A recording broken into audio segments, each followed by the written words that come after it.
Hold up. All right, can y'all hear me now? Let me know if y'all can hear me. I was talking and I don't even think I ain't have myself on the stream.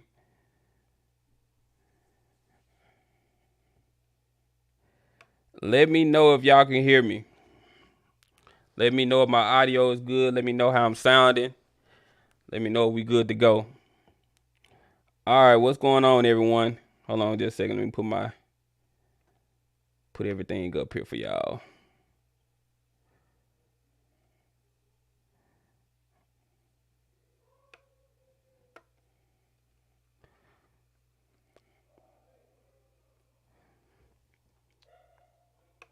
All right, cool. I remember when you used to get a whooping for being tattletale. Yeah, so Nick Saban went up on stage and started whining, pretty much dry snitching on everybody because he's losing the edge, you know. And this is what happened when narcissistic people like him they start to lose power. He's so used to sitting on a throne, getting whatever, resting in his privilege, getting whatever he wanted, and so now it's a problem. You know, when somebody else started doing a little better than what he did, Texas A&M did really pissed him off. And the fact that, you know, you have HBCUs going out to players now. You got Deion Sanders, he got the number one player in the country. And somebody said on Twitter, you know, somebody I respect, and, you know, I'm not going to call out names and stuff like that, but somebody said that Power Fives aren't threatened by HBCUs. And I'm talking about this now because it's fresh on my mind, but that's a lie. You know, you actually think Ole Miss and Mississippi State isn't threatened by Jackson State when Jackson State got the number one player in the country and they couldn't? You really think that? You damn right they threatened. They don't want that to keep happening. They do not want that to keep happening. So yeah, they are threatened. And a lot of people think, you know, I hate when we have this mentality that, oh, they're not threatened by us. We ain't got much. We ain't got much of nothing. They want to keep it that way. When you get a little something, that's a threat to them. They want to keep you where you at. So we gotta stop. We gotta chill out with this mentality that, you know, they're not threatened by us. They're not thinking about us. Yes, they are. That's the name of the game. To make sure we're dominating. To make sure that we have more than they do. Make sure we keep them where they at. You know what would happen if HBCUs had the same resources as Power 5 conferences had? It would be no question. It would be no question. HBCUs would be getting all the star players. The fact that a HBCU can get a star player without the resources, that scares them. Like, oh, snap. They can get these players without having. We got all this money. We got money to throw at your mom and your dad. You know, just give them money. That's all these players are to them are tools. I go on these other shows, these other analysts. I'm hearing them talking about these players like they not even humans. Like they just something to be bought and purchased and used and thrown away. You know, it's crazy to me that we as black people, we need to realize that sometimes some of these people that's over there in power, black progress is white failure to them. The fact that you're progressing shows that they are failing at something.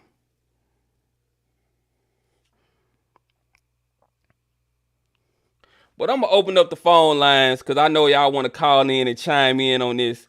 Shannon Sharp defending co-prime. Yeah. And he should have. That's crazy. Like, Jackson State ain't doing nothing to nobody. We supposed to not be a threat, right? Nobody's supposed to be worried about us. So why are you even mentioning Jackson State at a booster meeting or whatever he was at? That was intentional. People think that it was just something that he was just talking. No, it was intentional. They don't want that to keep happening. They don't want more Travis Hunters coming. They still mad at that. When you go on Travis Hunter comments and stuff like that, you see people still making smart comments talking about something. Yeah, I hope that 3 million doing you good and stuff like that. So, and if he did get 3 million, so what? So what? What's wrong with that? What's wrong with him getting money to take care of his family or to do whatever? Y'all been doing it. Y'all been buying mama a house.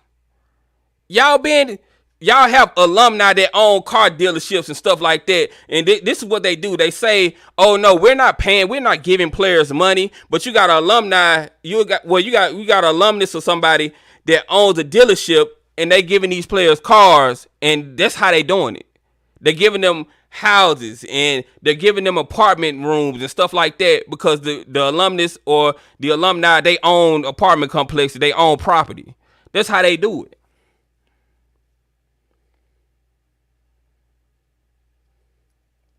Stephen A. Smith ain't gonna talk bad about his boo Saban.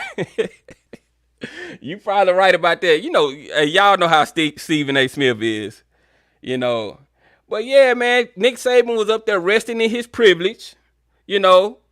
Like he is the poster child for a privileged coach that has to get his way all the time. And when somebody upsets the apple cart, this is what he do. He whines about it. He get on stage whining. You got all the resources in the world. You got 5-star players on the bench, and you sitting here whining and complaining about what other schools are doing. That's crazy. The whole Oklahoma offensive line is getting $500K a piece in NIL. Right. But I'm going to open up the phone lines. I know y'all want to call in and get y'all opinions out. Hold on just a second. Put the number up. Phone lines are open. Phone number 657-390-4814. Make sure you hit that like button, subscribe to the channel. I appreciate y'all tuning in. Phone number 657-390-4814.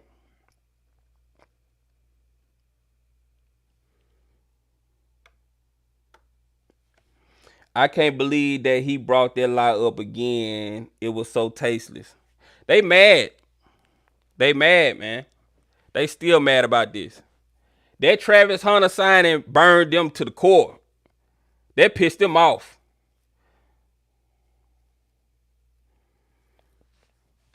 Time for HBCUs to get some skin in the NIL game, right? But yeah, for them to go at Jackson State, which is supposed to be a small HBCU, you not supposed to be worried about Jackson State at all, but you worried about them enough to talk about them at a booster meeting. Don't forget Alabama moved to an entire family from Hawaii to Tuscaloosa. Right. And trust me, I know some guys that played for Mississippi State. I went up to Mississippi State one time with my partner. His cousin was one of a star player at Mississippi State, and we went up there. I'm not gonna say no names because I ain't trying to do all that. But yeah, we went up there and hung out with them. These guys had excursions. They had big trucks. They had houses. They had all kinds of stuff. They had people from a person from the school having to go to the club with them to make sure they don't get in trouble. Like, they have the red carpet laid out for these guys. They are funneling money to these players. Yeah, they paying them. I know where that guy grew up at. His folks ain't got no money to buy him no big old excursion truck like that with rims on it. No. That came from the school. But yet they try to act like they not giving players money when y'all been doing this. Y'all been doing this under the table. So knock it off. Jealousy is alive and well. Believe that, family. And JSU keep pushing back. Let's see if Coach Saban and Coach Prime do the commercial again this year. I mean, I think they already got the commercial film. So we might still see it. Nick, sit your head down. HBCU young men are level number one. Try as you may, and it won't work. These kids know who they are. Yeah. And you see what Deion Warren said. He said, I chose to come here because I wanted to go to a HBCU. I couldn't be bought. And that's the type of mentality of the players that we need. They think that you can be bought. They think that you're just a tool. Just give them some money. Mama's struggling. Mama working 2 or 3 jobs. Just give them some money. And they'll come. They'll do whatever you want them to do. They just tools to use.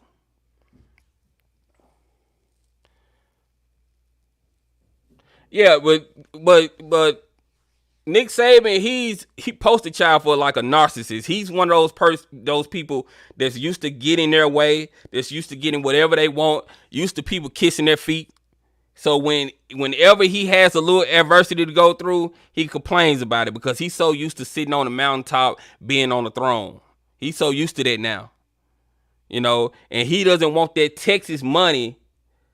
He don't want to mess with that Texas money because Texas A&M and Texas, they got deep pockets. And they know Alabama ain't Texas. Let me tell y'all now, Alabama ain't got nothing on Texas. I don't care how many rich donors, boosters Alabama got, Texas probably got double. So they know that they can't mess with Texas when it comes to the money game. So that's why he really mad.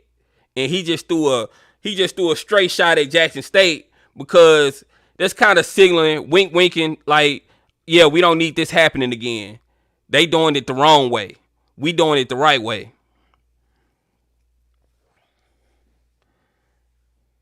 The coach at A&M got on Saban ass in the interview. Did you see it? Oh, yeah, I watched it. And Deion is supposed to be coming on doing I think he did an interview with the guy from Anscape. But the phone lines are open, y'all. Y'all want to call in 657-390-4814. Make sure y'all hit that like button, subscribe to the channel so the stream can get out to more people. I appreciate y'all tuning in. Big boosters here in Texas or magnate money. Yep.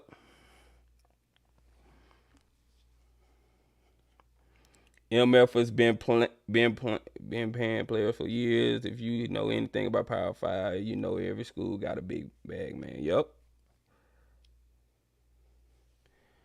Mississippi State paid Eric Mose. All right, we got a call coming in, y'all. Give me just a moment.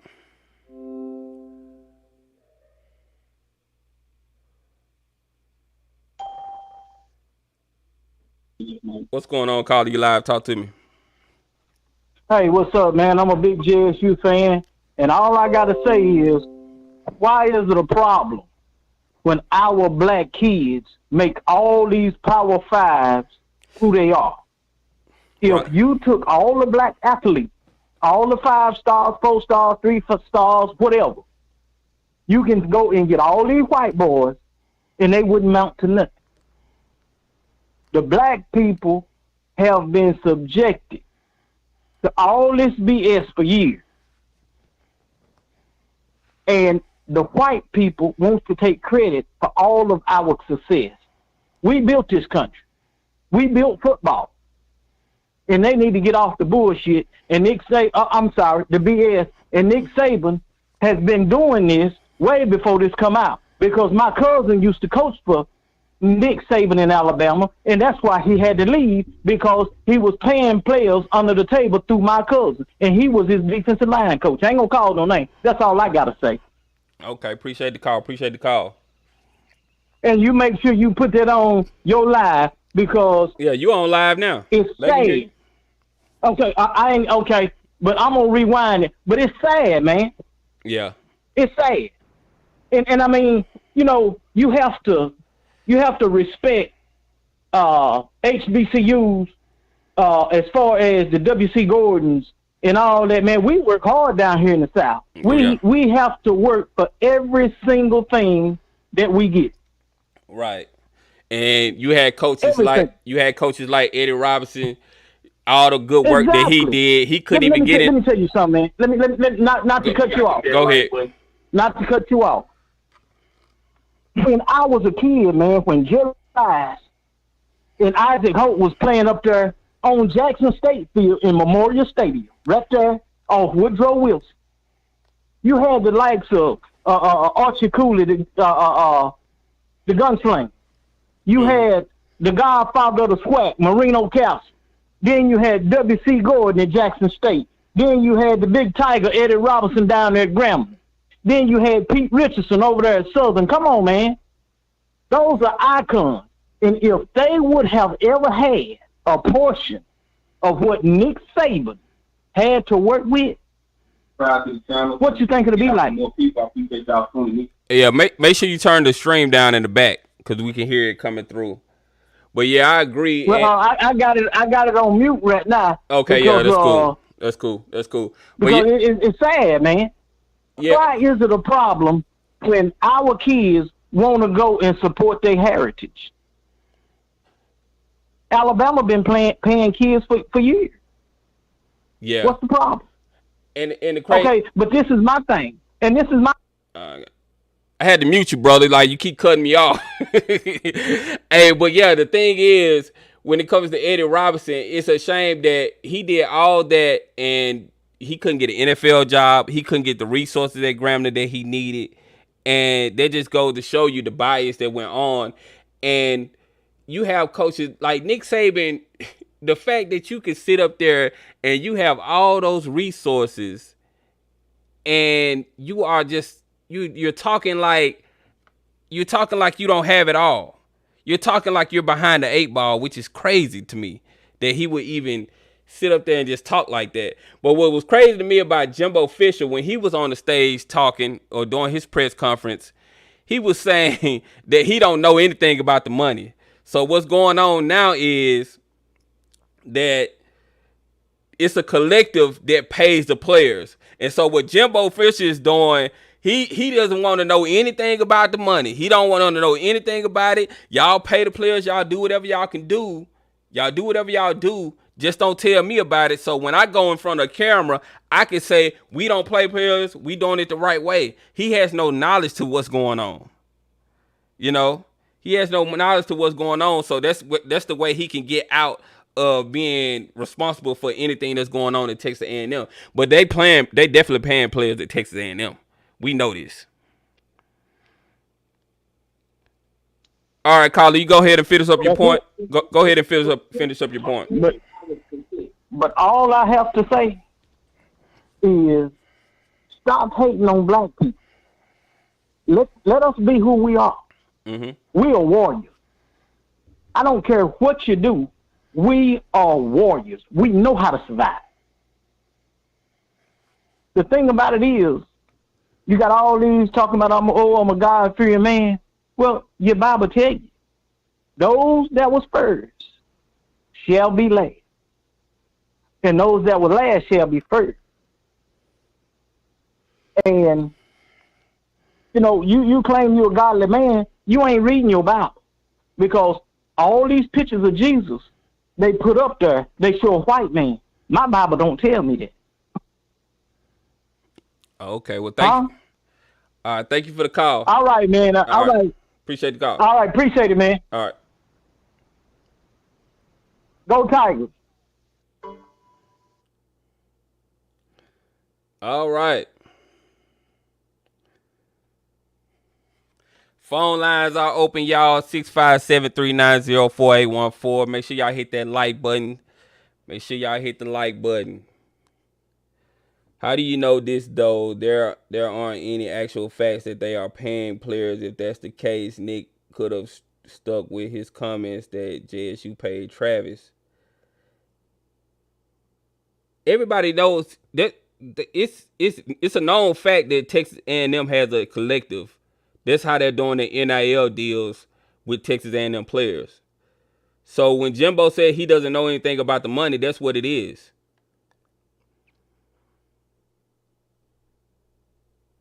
Jimbo Fisher is not paying the players himself. Like, come on, y'all. Y'all know how this go. They paying players everywhere, fam. We the only ones who can't afford it. Yeah. They been doing it. But see, what HBCUs have to do is they have to get with the businesses around in the area and get these players to be endorsed by these businesses. Like, we got car dealerships and stuff in Jackson and Mississippi and in the surrounding areas, or, you know, in the surrounding states.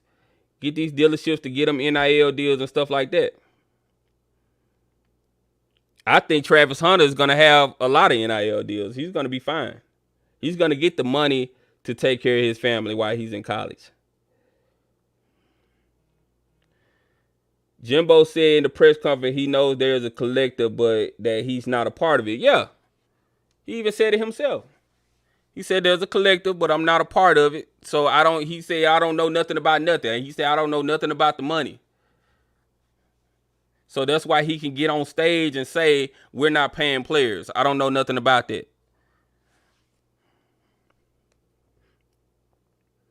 I wish all our black athletes start going to HBCU schools, period. Yeah, that's what they don't want. You know, they don't want that.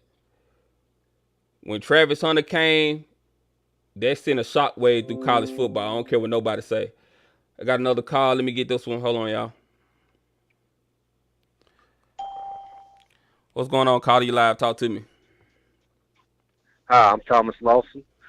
I appreciate the hard work you put in, my brother, before I get it started. But I think most of these new coaches now with this NIL deal is they mad because, for real, what we known as college football forever, we watched these kids make it. And now they got to split most of their pie with these kids. They ain't getting no more of these deals, man. That's their problem, for real. That's Nick Saban's problem. We all know I went to an HBCU.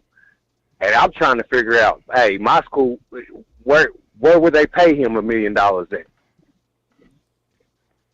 So the real fact is this has always been going on under the table. Now most of these coaches can't outbid most of these other schools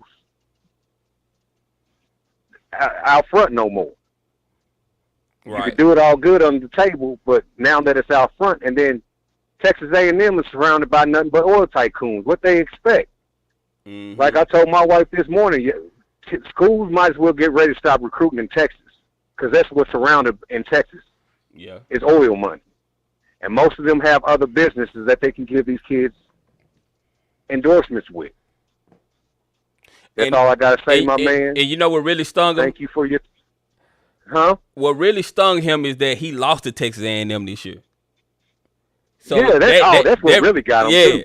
So, in the fact that they got the #1 class and he lost to them last year, it's a little fear there that the tide is changing in the SEC. That the players are gonna start going to Texas A&M. Yeah, hey, and that's fine and dandy with me. Like most people get mad when the rabbit gets the gun, right, my man? Yep. You know what I mean? Yeah. Like I said. It's always been one big hustle anyway, and I'm glad that these players, white and black, are starting to get paid from this. Yep. I appreciate the call. You know what I mean? Off top. Mm-hmm. Everything that has been built in college sports has been built off the backs of these student athletes. Yeah, they should have been getting paid. Everything. They should have been getting paid. I'm glad they're getting money now. Oh, yeah. You hear what I'm saying, my brother? I have no qualms with it. Like I said, most of these coaches are mad now because they got to split the pie. They can't get no more of these commercial deals like they've been getting. Yeah. It's going to these kids. Yeah. And thank God. Yeah, I appreciate the call. Thank you for the call, though. Thank you. All right. All right. All right. If y'all want to call in, phone number 657-390-4814. Appreciate y'all tuning in. Make sure you hit that like button. Subscribe to the channel. So what's really getting on these coaches' nerves is that the players have the power now. They have the power to say, hey, you know what? How much you going to pay me to come to your school? No, that's not enough. This school over here paying me more. You going to match that? Or are you going to pay me more? Like, they don't like those players having the power to really dictate their lives anymore. That's why they trying to implement all these transfer portal rules and all this other kind of stuff because they're trying to control these players now. Sweat, I'm saying it's the NCAA fault. They should have put more structure on all the rules. All right, I got another call, y'all. Hold on just a second. What's going on? Call you live. Talk to me. My name is Mark, man. What's going on, brother? What's going on, Mark? Try to turn the volume down in the background. Doing, bro. Can you hear me? Yeah, turn the stream down in the background. Not much, man. The crazy thing about it is, can you hear me? Yeah. Cut the stream off in the background. Oh, okay. Let me pause that. All right, can you hear me now? Yeah, you good. Go ahead. Hey, man, they had every opportunity to sign Coach Prime when he was trying to get the job at Florida State, right? Mm-hmm. All of a sudden, Yep. he goes to HBCU. He gonna look out for HBCU, especially the college. Especially where he's at now, Jackson State. So they can't take the fact that all of a sudden, he's gonna start looking at these top 4 and 5-star recruits. They don't like that. Right. He's changing the whole game. Now you got other coaches like A.D. George and them. So a lot of these big-time NFL players that's coaching at these HBCUs are starting looking at the 4 or 5-star recruits, and these PWIs don't like that. Yeah. And what it is that, they didn't want Deion at first, and they didn't realize he was going to do what he did. They thought that he was just going to go there and, he wasn't really serious about coaching and stuff like that. But when they seen the light that he put on Jackson State and that he got a player like Travis Hunter to come there, their eyes got big now. Now they either don't want him in there because they know that he's going to get all the players. They don't want Deion Sanders at a Power 5 because he's going to get all the players from them. He's going to have all the players funneling to his school because if he could do it at an HBCU, just imagine what he would do at a Power 5 school. They don't want that. And then yeah, you're right about that. And then then the only thing else you got to remember is that he can relate to the players. He can relate to the players, bro. Yep. And then you got somebody like Nick Saban coming out at him.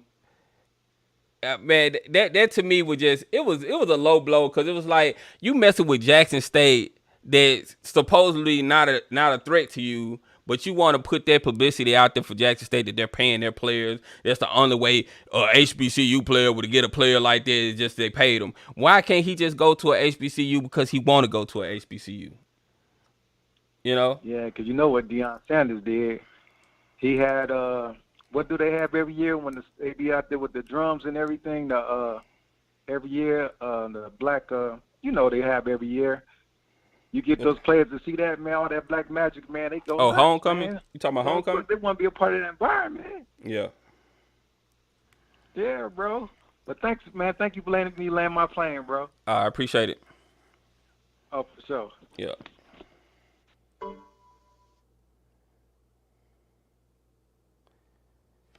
Appreciate y'all tuning in. Phone number 657-390-4814. Make sure y'all hit that like button. Subscribe to the channel. What y'all talking about in the comments? MSU pay Anthony Dixon running back. Yeah.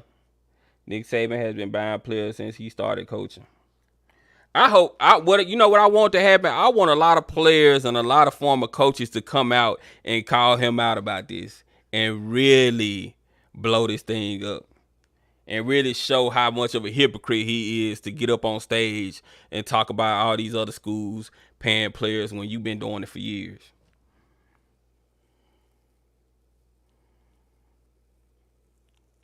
If Deion, JSU, and HBCUs had the same amount of resources as Power 5, there would be no Nick Saban.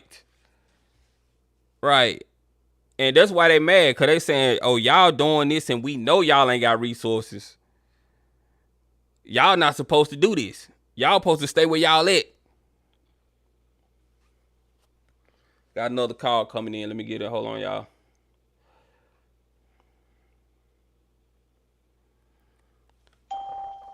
What's going on, caller? You live? Talk to me. Hey, this is King Joseph from Jackson, Mississippi. What's going on, King Joseph? Nothing. I'm seeing the Jackson State calling Jackson State out. I love it because good publicity, bad publicity, it's all good at the same time. That's true. Coach Prime is keeping Jackson State name ringing, and with this right here, this is doing even more right here. So I appreciate it. It might be calling Jackson State out in a bad way, but still good publicity, bad publicity. It's all good at the same time. Yeah, I agree with that. It's bad publicity. It's bad publicity, but everybody knows Jackson State now. Jackson State is in the headlines today, so that's a good thing. And Deion gonna capitalize off of it. Y'all already know how Coach Prime is. He gonna use this to market the school. Yes. And I'm waiting for you guys to let us know what he say too. I'm waiting for his snapback too. It's the culture. Yep. I appreciate the call. Yeah, that's all I had to say. All right, thank you for the call. Appreciate it. All right. Phone number 657-390-4814, y'all. If y'all want to call in, get your thoughts out. Make sure y'all hit that like button, subscribe to the channel. IP Freely, what's going on, man? They said Saban issued an apology. I don't want to hear no apology, Nick Saban. You know what you were doing. You wasn't drunk. You wasn't impaired or nothing. You know what you were doing. You was playing to your base. You was playing to your base, and you didn't think it was gonna get out like that. And look what happened. What he was doing, he was trying to really make excuses for losing to Texas A&M, because his base is pretty much saying, or his boosters is pretty much saying, like, we lost to Texas A&M last year, and they got the #1 class this year. How are we gonna beat them? And so to make himself look better, he had to do that. And Jackson State was pretty much just a straight shot that he threw in there to really scare folks.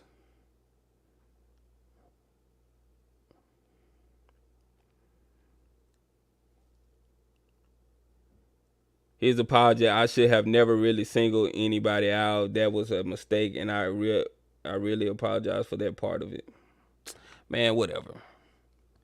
He ain't doing it but talking. All right, phone lines are open, y'all. Phone number 657-390-4814 if y'all want to call in. Get y'all opinion out about what's going on. Make sure y'all hit that like button, subscribe to the channel. Please hit the like button. It's free to hit the like button. Just go ahead and do it for me. Perhaps he is helping Deion on the low. Nah, I don't think that. He said Prime and Jimbo didn't answer his calls. I wouldn't answer his calls neither. You already showed who you are. You showed what your get down is. There's no point of you calling me. So I thought that was real what Jimbo did when he said he didn't answer his phone call. What I'm answering your phone call for? You just said what you said. SWAC, but maybe we think it's small. Remember the rumor the SWAC was trying to move up to LBS? I mean, I would like to see that happen, but, it's a lot of stuff that goes into that.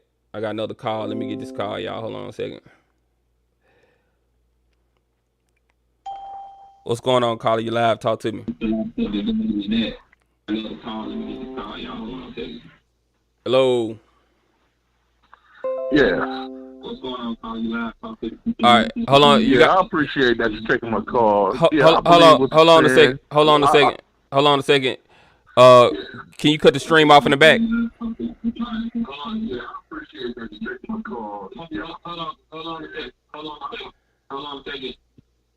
Yeah. Did you cut it off?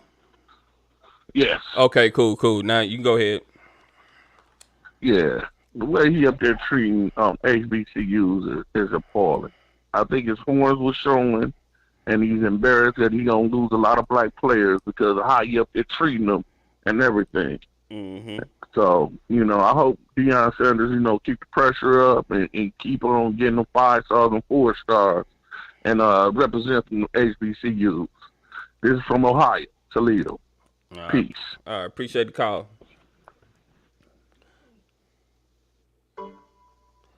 Yeah, he don't want to mess with that Texas money. That's all that is. That Texas money got him shook.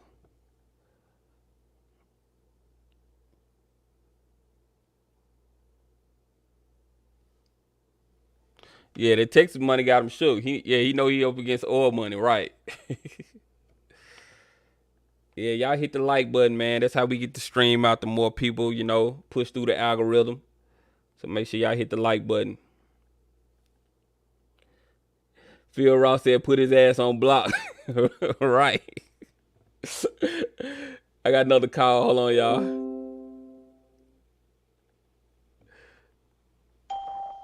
What's going on? Call you live. Talk to me. How you doing? This is Edwin from Texas. I agree with you with that Texas money. I think it's ironic, though. Our money has been in college sports for a long time. I mean, I think this NIL is good for players and players' families, and perhaps the talent will get back to our HBCUs, which is where it's needed. I mean, to be with a coach that understands you demographically as well as where you come from, and then the opportunity to be able to showcase these kids that don't have to get behind based on the money they can actually play. Right. And the thing about it is, Travis Hunter is going to the NFL. Everybody knows this. He could come learn from Deion. He's going to be making millions in the future. So it's not a rush for money right now. He wanted to play for his one of his idol players at his position, the greatest player of all time at his position.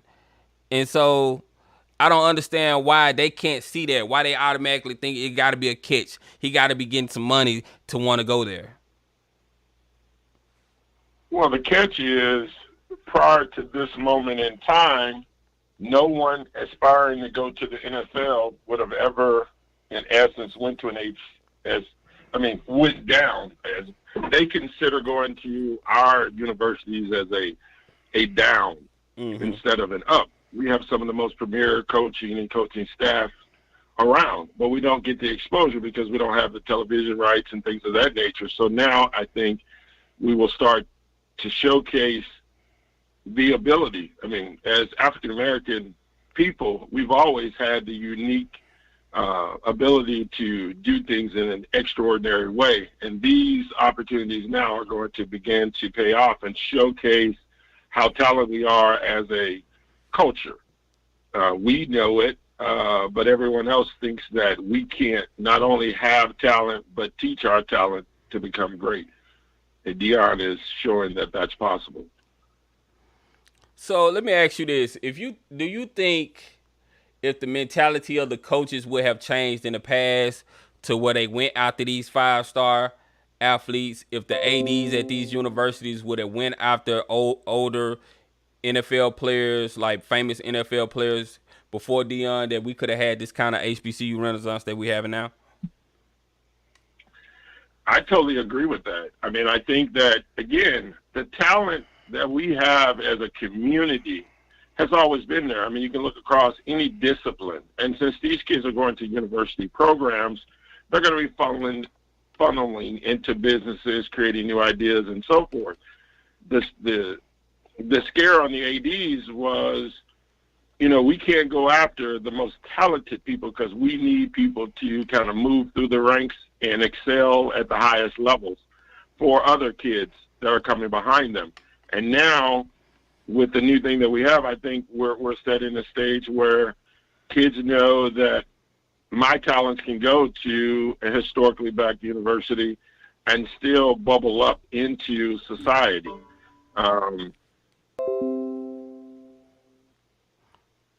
Go ahead.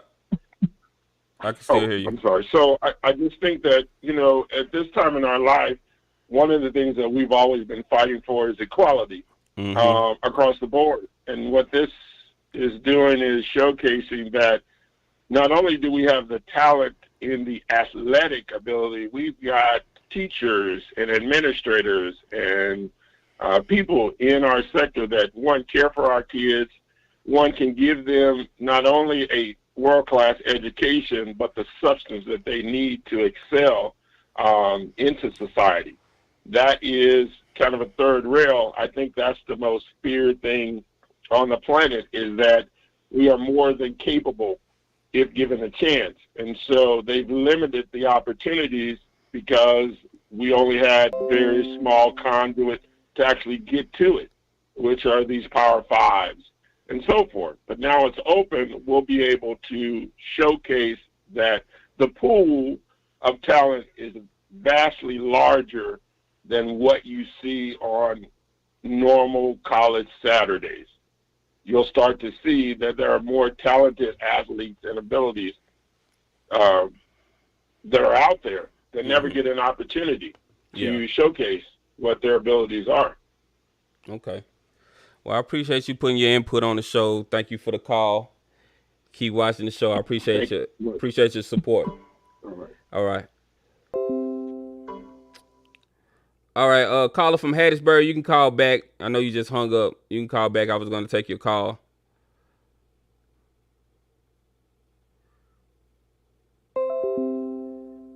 All right, let me get this call, y'all. Hold on just a second. What's going on, caller? You live? Talk to me. Make sure y'all get the likes up, man. We got 122 likes. We got over 300 people watching. Get the likes up. We should be at least at 200 likes, y'all. Come on now. Go ahead, caller. You live? Yes, I'm calling about Travis Hunter. He had something to say about Travis Hunter. It seemed like the kid tried to go to Jackson State so he can be trained and mentored by Coach Sanders, because once he entered the NFL, he'd have to shut down Devontae Adams and OBJ, Julio Jones, and etc. So the kid need all the experience he can get from the best to go. That's all I needed to ask. All right, appreciate the call. Okay. All right.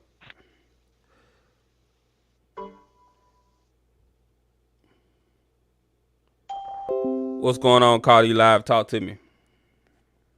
What's up, bro? What's going on? Can you hear me? Yeah, I can hear you. What's good, man? This is Cy calling out of Jersey. I didn't have a lot to say. I just wanted to say something real quick that I think is a little bit important. I just feel like our people need to be galvanized into doing something about basically all this talk, everything that we hear. These people disrespect us in front of our face. I mean, if you ever looked at the college football Reddit, if you ever look at what these people say on Twitter, these people just say the same things, same unsubstantiated claims. They don't really care about the facts. They don't care about the truth. We need to forget all about that and start responding to these people. I feel like we need to start taking the time to basically approach all the black players, young the youth.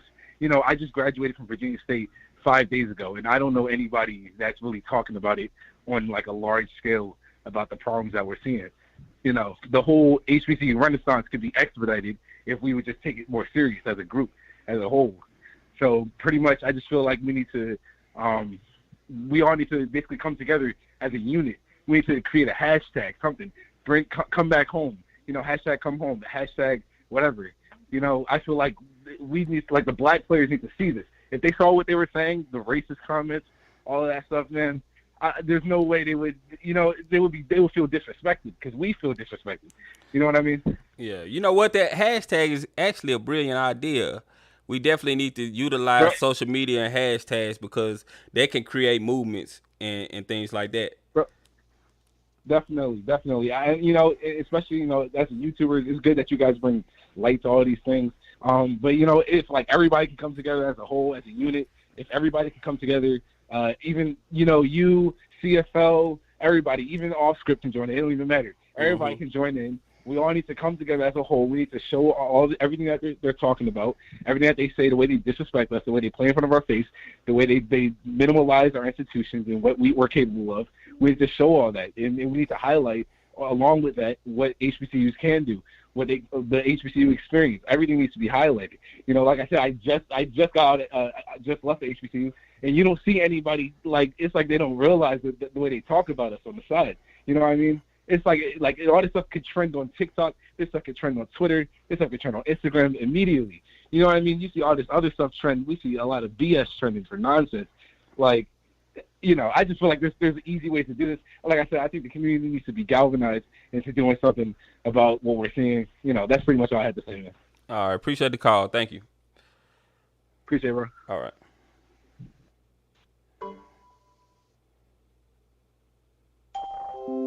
What's going on, caller? You live? Talk to me.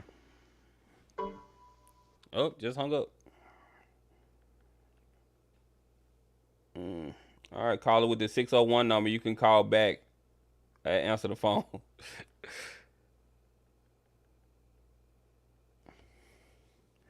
Good call. We have to support online and show up at the games. Right. Yeah, I like that hashtag idea. That was actually a pretty good idea. I like that. That definitely would, really put HBCUs out there. We really need to utilize Twitter and all these websites to really promote ourselves like that. Hold on, y'all. I got another call. What's going on, Cardi? You live? Talk to me. This Dwayne from Mississippi. What's going on, Dwayne? It's all good. It's all good. I'll just call in to say Deion is a smart man. Because he's to the fact now when Nick Saban's put Jackson State on his map even more than they've been before. So, I mean, it's all up for Deion and them. Jackson State, he just publicized Jackson State even more and more in the media and everything. So that's all I really got to say. All right. Thank you for the call. Yes, sir. All right.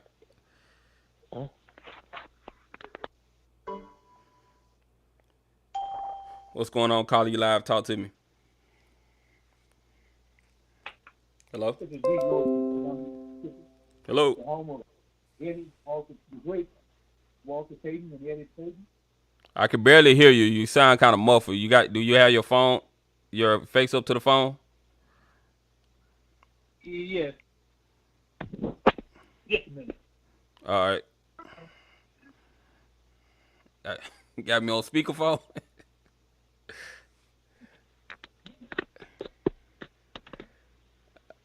All right, brother. Let me get you. Oh, you good now? You good?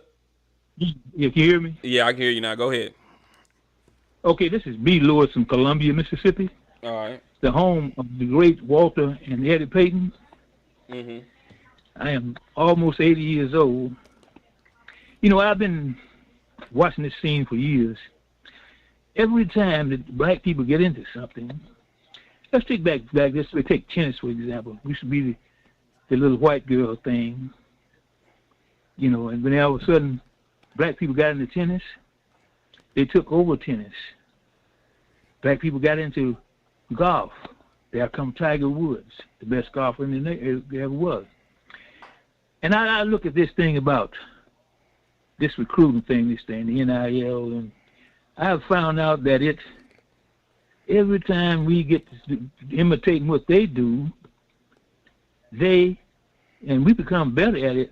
Deion come in there, and I am very elated about that situation.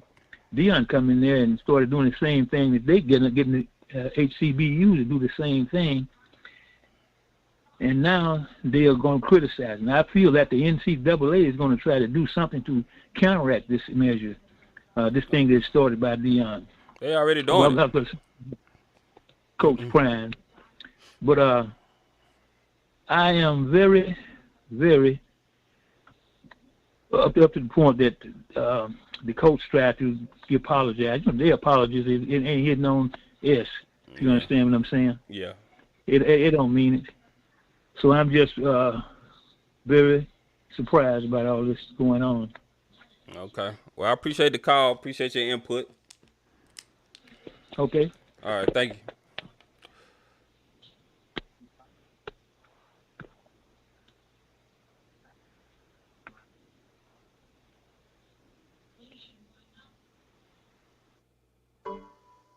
All right. Let me go to the next caller. What's going on, caller? You live? Talk to me. What's up, SWAC Buzz? It's Yard Talk HBCU. Oh, hey, how you doing? Hey. Make sure y'all subscribe to Yard Talk HBCU as well, y'all. Man, you out here doing the Lord's work today, ain't you? Yeah. I had to come on here. You can only do so much on Twitter, so I had to really come on here and let people know what's up. Well, I'm really enjoying the space. I just want to say a couple of things, and I'm gonna get off of here. Alumni, HBCU alumni, we up next. It's time for us to unclutch their purse. You sound kind of muffled. I'm sorry. Okay, yeah, go ahead. I said HBCU alumni, and I'm not talking to nobody that ain't already doing this, but I'm talking to who I'm talking to. It's time for us to unclutch that purse and invest in our schools. That's all I wanted to say.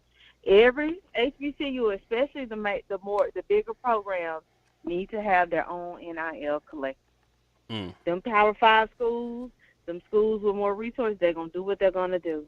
But we got to step up and be a source and a resource.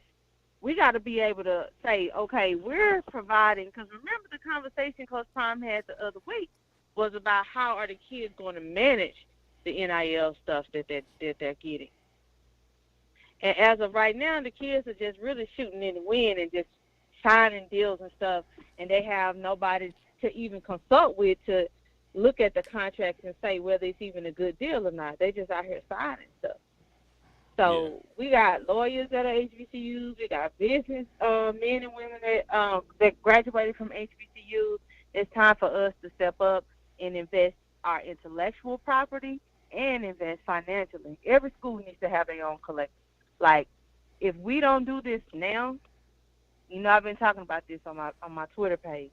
We don't do this now, we're going to be 10 years behind. And this wave that we're on, it's just going to be a blip on the radar, and there won't be any continuity. Right. But that's all. I just wanted to add that. I appreciate the call. I don't look at... What you say now? Hello? Yeah, go ahead. I was just going to say, the way my mind works is it's always what I can do, not what somebody else is doing. Right. And you mean to tell me HBCU alumni are broke? No. We got $10. Think about it like this. If 1,000 alumni invest $41.67 a month for a year, that is $1 million that's going to go into our sports program per year. Mm-hmm. Instead of sitting around waiting for some big donor or for somebody else to do it, we need to be doing it ourselves. And people are going to have to step up. They're going to have to step up in the media space also. Every school should have their own, like Jackson State. They got what? The pregame show. Did y'all see that post where they said they had 2.7 million views? Yeah.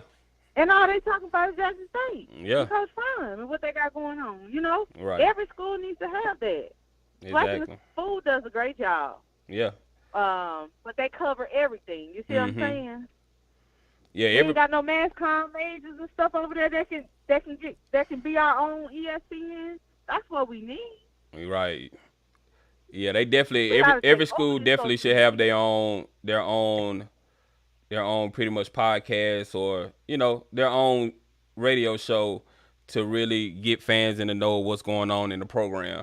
Cause like the pregame show, they're able to follow the program around, give you inside access. So they're doing real good work over there.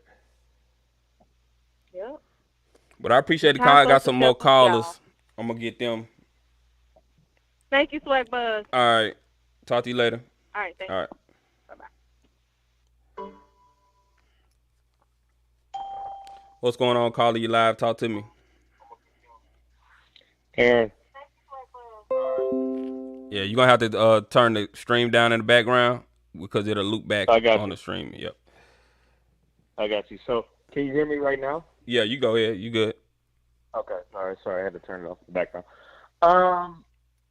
So I seen this today. The lady who just got off the phone, it still wouldn't matter. You say if you gave $14 a month for all your alumni, you'd have $1 million. It still wouldn't amount to half of what Ole Miss has. So I just want to make sure that we're all in alignment here on the ideas that we're putting out. The thing that I wanted to say is I think Nick Saban made some really good points. He didn't necessarily, I guess, people, throwing people under the bus. I guess people have an issue with that or the way that he said some things. Because the guy at Texas A&M went completely off on him today. I didn't have a chance to see what Deion was going to say, but my whole point that I see from this entire thing is if you make it a money game, you're going to lose. Jackson State doesn't have a tenth of the endowment that Ole Miss would have or any of the schools in the SEC would have. So if that's the type of game that you want to play, if you want to make it a money game, I think that the HBCUs would lose. Because the endowments of HBCUs are nothing compared to the... I don't think the HBCUs are trying to make it a money game. We'll make it a culture game. You know, the culture is one thing that those Power 5 schools will never have. And those are the things that we could get those... They have a culture of winning. No, what I'm saying is... They have a culture of championships. Okay, that's fine. Do you have a culture of championships? But do you have a comfortable culture where a student can go to class and really get the care and the attention from his people that he won't get at a Power 5 school? Is he gonna walk around? Hold on. Is he gonna walk around campus feeling like, you know, all eyes on him, or feeling like that, you know, he has people looking down on him, or thinking that he's gonna do something because of the way he looks? You have to understand the things that go on at these schools. These kids are treated like tools. You're just there for entertainment. You're just there to entertain us. You're not really. And it's not the same in HBCU? No, hell no. So are you telling me that Alabama football players, you said at the HBCU you walk around like big man on campus or whatever. Yes. Are you telling me Alabama football players aren't treated in high regard at the University of Alabama? But they're only treated like that. Georgia football players who just won the championship. Are you telling me that the other Georgia students don't treat them in high regard? Only because they play football. Only because they play football. But you just said. But the second. So why would they treat them any more special at Jackson State? But the second they get in trouble, or something happens at a bar or something, they get in trouble with the law, you see what those fans really think of them then. You see what you see. Last time I checked, wasn't Deion Sanders robbed, or didn't he have his stuff stolen by people at Jackson State? Okay, that happened. Somebody that worked at the campus may have took something, a janitor or something like that. That doesn't reflect on the whole school as a whole. That could have happened at any school.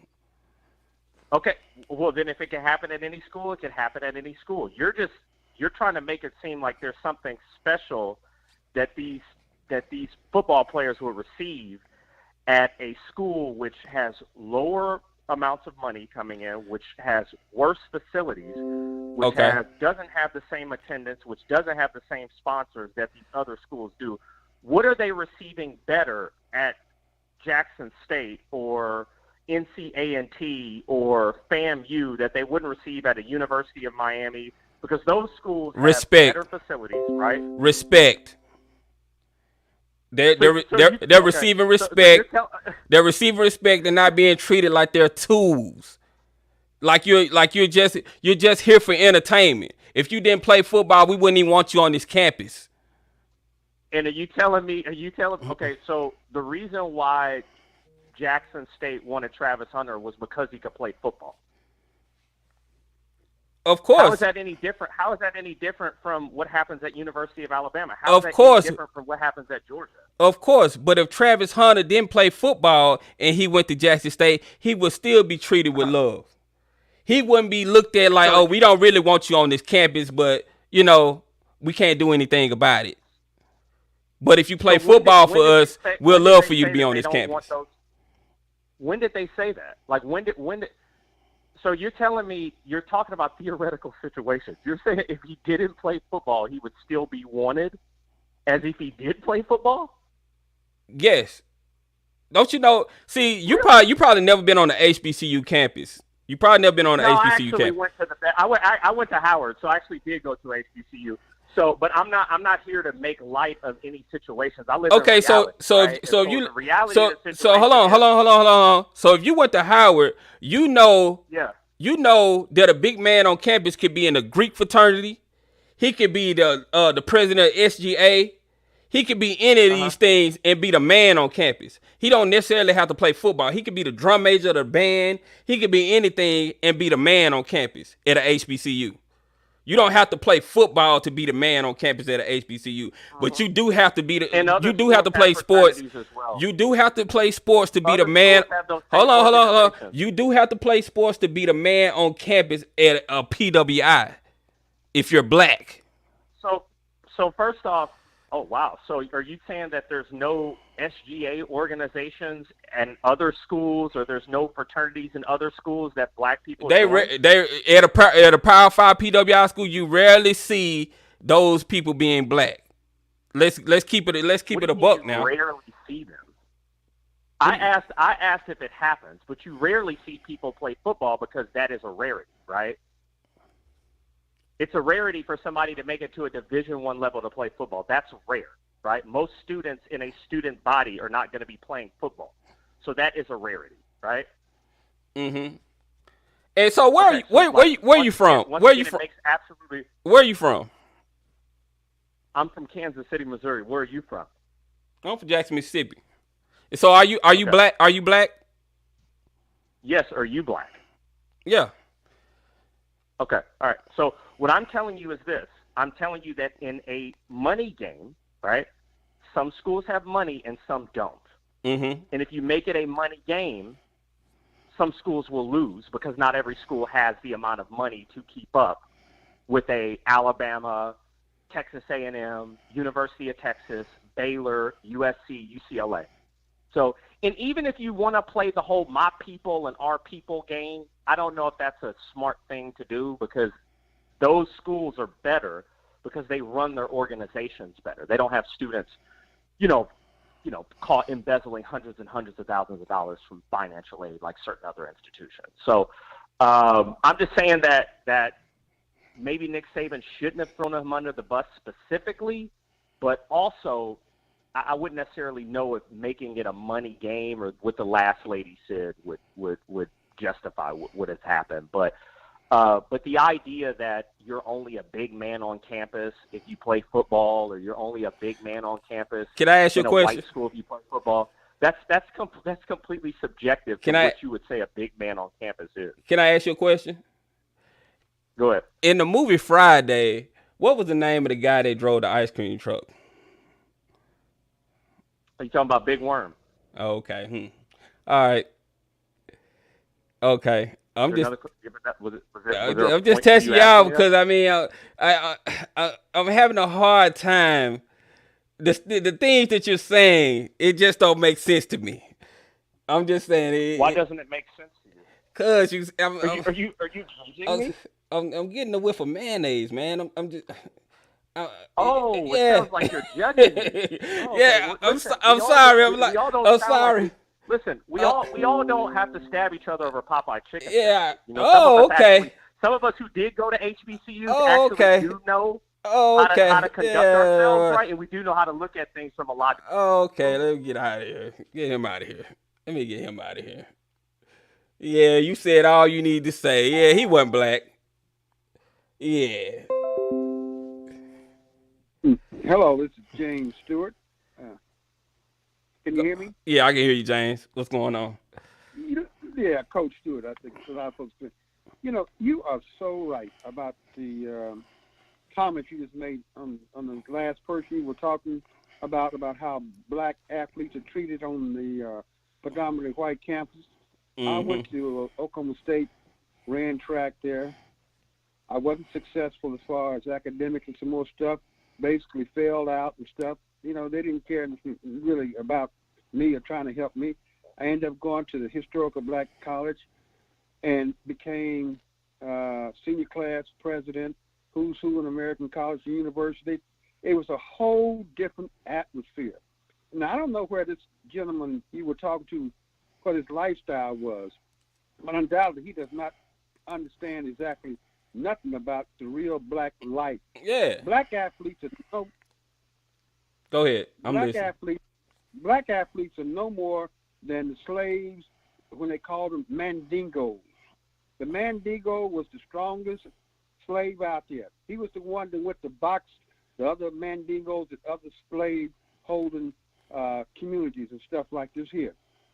Those same athletes that he was talking about, if they graduate or when they leave, They can come back 2 years later, and they won't even be able to get into the damn gym without paying a ticket or something like that. How many of them own suites up at the top of the stadium? None of them.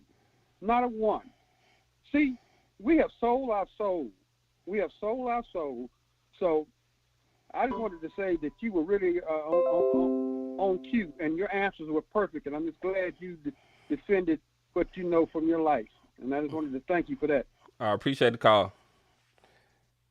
Mm-hmm. Thank you.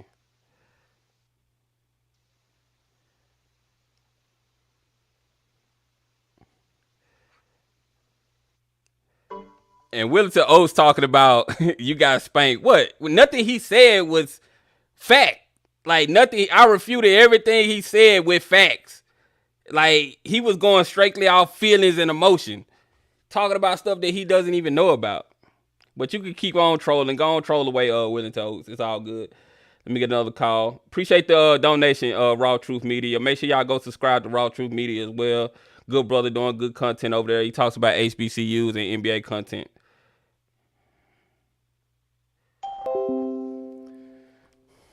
What's going on, Carly? You live? Talk to me. Man, what's good? What's good? What's going on?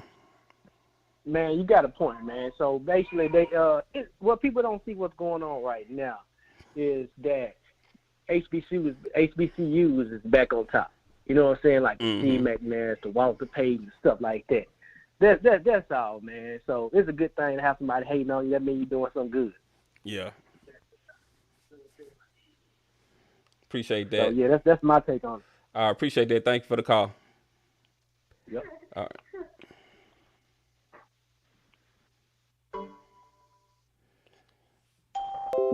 What's going on, Carly? You live? Talk to me. Hello? Yeah, you live. Talk to me. Hello? Hello? Hello, can you hear me? Yeah, I can hear you now. Can you hear me? Yeah, yes, sir. As I was saying, don't, bro, you don't argue with people who Harry Tubman was left behind because you're wasting time. Anyway, the lady that was talking, I agree with totally what she said. We need to, I agree with what you're saying, bringing back the heritage. I'm in my 60s. My uncles used to take me to FAMU games when Jay Gates was in his heyday back in the 60s. We have too much heritage. Half the Hall of Fame in the NFL is full of HBCU players. We could bring that back, but it's got to be in a community effort. Everybody is involved with it. And what Nick Saban said, the tone, I'm Jimbo Fisher buying players, that sounds like a slave auction. That's the connotation I got from that. You can't buy human beings, you know? And my thing with this, I always said, they can create an escrow account, provided if that player, goes to school and gets their money after. It can be, I'm going to say conservative, it can be $15,000 a player, and you create an escrow account, and, they get it after they're done. And the higher-ups been telling college football, do not be so reliant on athletic revenue. They've been telling that 40 years ago. Good looking out, James Stewart. Good looking out. Appreciate that donation. You can keep going, sir. I'm listening. Okay, so then he the warning. So now I'm FAMU. I'm FAMU up and down. I was born in the FAMU hospital when our hospital up here was segregated. But I love what Deion's doing. More power to him, and I hope he keeps it up. And I like what Jackson State is doing. I like what he did to the community, uplift the community with his presence and his energy. And I'm down with all HBCUs. And that's all I have to say about that. You have a nice evening. All right, appreciate the call. Thank you.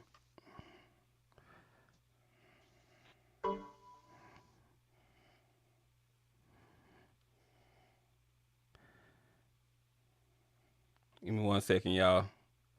So now he wants to call back. You know what? I'm going to put you on. Hold on just a second. Well, hold on. I'm going to get this other call, then I'm going to get to you again, Aaron. Hold on.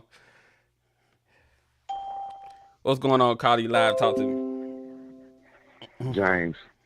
What's going on, James? Man, how you doing today, my brother? What's going on? Talk to me. I was sitting back and I was listening to what you were saying, and everything that you're saying right now is right on point. And I'm looking at how Saban is getting at Deion. What he's doing is this right here. See, he's trying to get that economic power, because what everybody don't understand, both these colleges are nonprofit organizations. So when they get these bowl games, they get that money. So Saban mad because everybody wants to go to the HBCUs. They want to go back home. So he is pissed because he's not going to get that money. And if he don't get them bowl games, he can't get that money for that college. Yeah, that's true, man. Yeah, that's all I want to call in and say, my brother. I appreciate the call. Uh-huh. All right. Let me get this other caller. What's going on, caller? You live? Talk to me.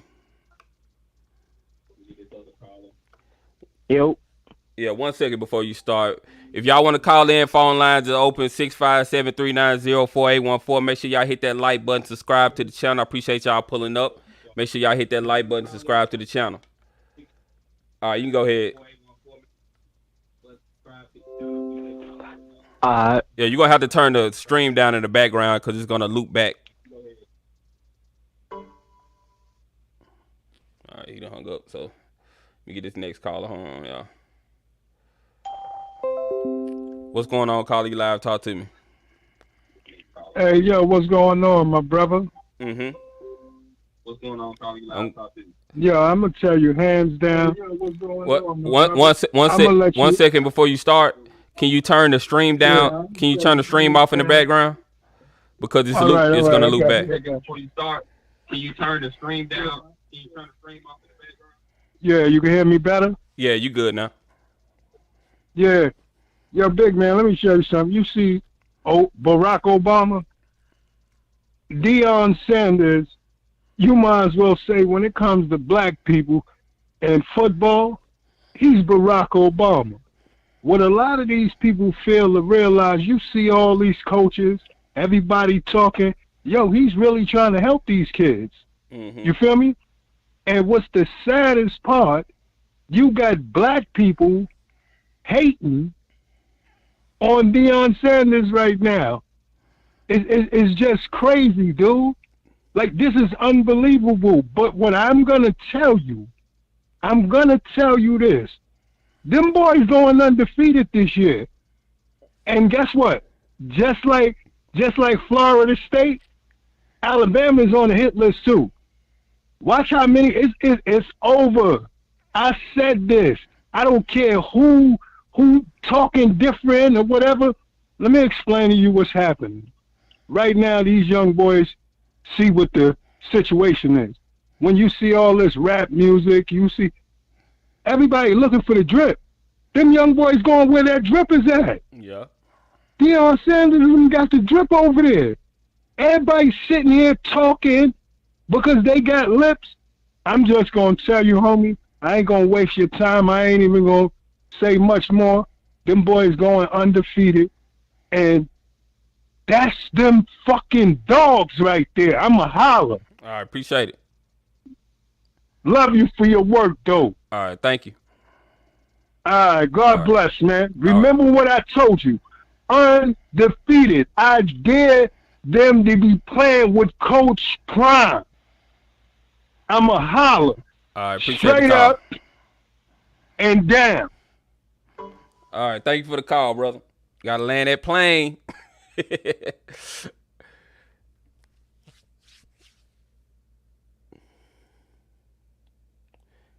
I personally wouldn't use that for Obama for president. When I'm on Twitter, JSU is steady recruiting offers and other offers. Yeah.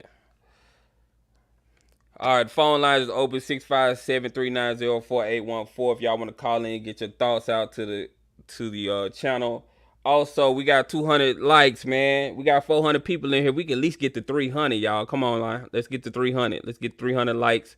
Make sure y'all hit that like button. Subscribe to the channel if you're not subscribed yet. Uncle being on the drink early. Texas A&M has an $18 billion endowment compared to JSU at $60 million. Black folks throwing a few extra dollars is not going to make up that ground. All right, hold Hold on, y'all. Oh my God, Israel. What's going on? Talk to me. You live. Hey, what's up, SWAC Buzz? What's up, How man? you been, man? I've been good. All right, so let me just say this. The young lady that spoke earlier about alumni being invested in their universities and community was spot on. And then you had that troll, that guy that goes to Bama. He didn't go to Howard. He came from Alabama. I'm quite sure he came from Alabama, talking about money doesn't matter. It doesn't matter how much you put back into your community, back into your, like, honestly, man, I give you so much credit for having the discipline to even keep listening to that dude. Yeah. And another thing. But see, I wanted him to keep talking. I wanted him to keep talking because I want to show people the type of mentality that's out here that we're up against. Right. You know? Right. So I love when people like that call because they really show us what we're dealing with out here. And the reason why these players need to come back to these schools, because you have that mentality 100%. out there. Those people at those schools, Right. that's what they think about you. Those people at those CWIs, that's what they think about you. You're nothing but a tool to them. Exactly. Go ahead. And, I grew up in Jackson. I attended Jackson State in the early to mid 90s. And I'll say this. If it wasn't for Jackson State, I probably wouldn't be where I am right now. Honestly, I came from a broken community, came from a broken home, didn't have the best grades coming out of high school. I applied to Jackson State straight out of high school. They even said to me, no, because you don't have the ACT score. You don't have the grades. So I was encouraged to go to a community college, came out of community college, went to Jackson State, and moved into some areas at Jackson State that a typical student like myself would not have been able to advance through because people cared about me, they invested in me, and they wanted to see me succeed. Yeah. So when you hear dumbass people like that dude call in and start talking about, oh, your school this and it doesn't matter that, and then the other thing, like the brother said before I call, we've got to make sure that we keep our eye on these so-called black people who call themselves supporters of JSU, supporters of Howard, supporters of Grambling. Some of these black people who feel like, well, until you connect with the white people, until you move up and play these Power Fives, until you do something other than being black, you can't be great.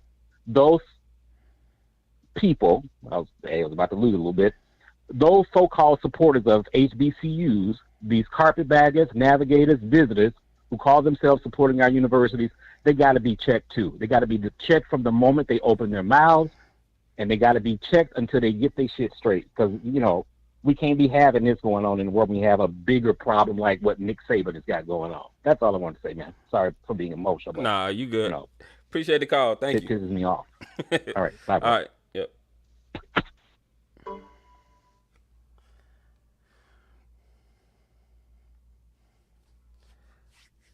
All right, phone lines are open, y'all. If y'all want to call in, 657-390-4814. Make sure y'all hit that like button, subscribe to the channel. Let's see how we doing on the likes right now. Let's see how we doing. 243. Come on, y'all. Y'all give me the 300 now. Get your boy to 300. Go and hit that like button. It's free to hit the like button. To the vet we go. What's going on? Tomorrow Leader Sports Network. That's my guy. Make sure y'all subscribe to him. He has a great channel. Does great content. HBCU content. Make sure y'all subscribe to him. Django to Mr. Steve. Yeah, that was Steven. That was Steven on the phone. Yeah, when he said the Popeyes chicken, I was like, oh yeah, let me go and let you go. Let me go and get you up out of here. It was over with after that. Yeah, it was over with after that. Oh, Mr. Ford. Let me see what Mr. Ford doing. I'm gonna call Mr. Ford right now and see if he's up and he'll call the show.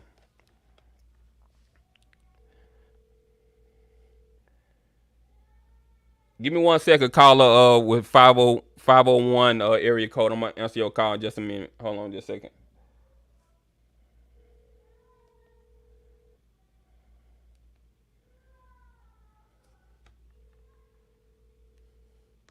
All right, Miss Ford didn't answer the phone. Let me answer this caller real quick. Oh, yeah. What's going on, caller? You live? Talk to me. Mike, You're live. Talk to me. Yes, sir. I would like to say one thing about this conversation here. We forgetting to look at Obama, what he did. We undermining that part because the big picture is the NCAA and Obama. And that's not just for Jackson State or any other. It's for the whole college. It's name, image, and likeness for each player to get paid. And when each player gets paid, no matter what institution he goes to, he has money. If you get out of college with enough money to buy a house, it reflects on the first-time home buyer. So it's more bigger than the NCAA because when Congress and the legislature, Obama put it out there, when they legislated it, and all this money started to come back to the student body all over the country, that means it's more minorities able to come up with money to, say, purchase a house outright, not just put a down payment on it, but the lowest level can come out with enough money to buy a house in full. You get my point? Yeah, I got you. So I think we missing the top. I mean, Deion is doing great, but still, it's what happens with making sure each person gets what he deserves and what he earns by participating or get something, whether it's Nick Saban or Coach Prime or whoever it is. This is about something bigger than this. This is as big as Obamacare. Okay. As far as spreading wealth out all over the nation for the minority athlete getting money. Yeah. I appreciate the call. Appreciate your input. That's my point. Is the man that really put forth everything was when they put that in place for people to get paid. Yeah. But thank you. All right. Thank you for the Doing call. a good job. All right. All right. Let me go to the next caller. What's going on, Carly Live? Talk to me. Yeah, I want to touch bases on this, man. My thing is this. Nick Saban is just mad because he didn't get Travis Hunter or a top recruit. You feel me? That's all this is about. Yep. Now, because see, I graduated from Morehouse, and I went on to play professional arena football for 16 years. So, but if he would have got Travis Hunter or one of those top recruits, we wouldn't even be having this conversation. Right.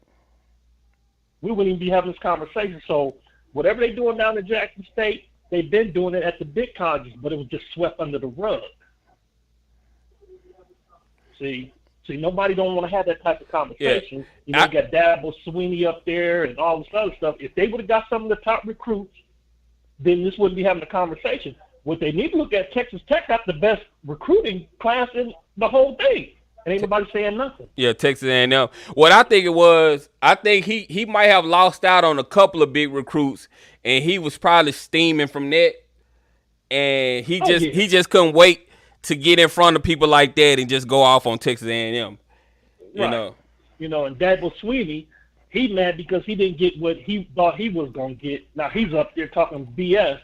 But see, like I said, all these big colleges, if they would have got some of these top recruits, we wouldn't even be having this conversation. I mean, come on, man. Alabama don't even play Jackson State. Really?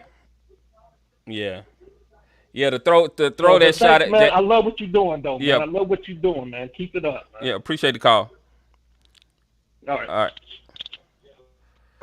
Yeah, but to throw that shot at Jackson State was a low blow, man. But that's what they do. But what we're gonna do, we're gonna flip it. We're gonna use that momentum to make the HBCUs hotter. Now, somebody calling me anonymous, blocking their number. I already know there's gonna be some troll. Well, I'm gonna answer it though. Let's see what this is. What's going on, Carly? You live? Talk to me.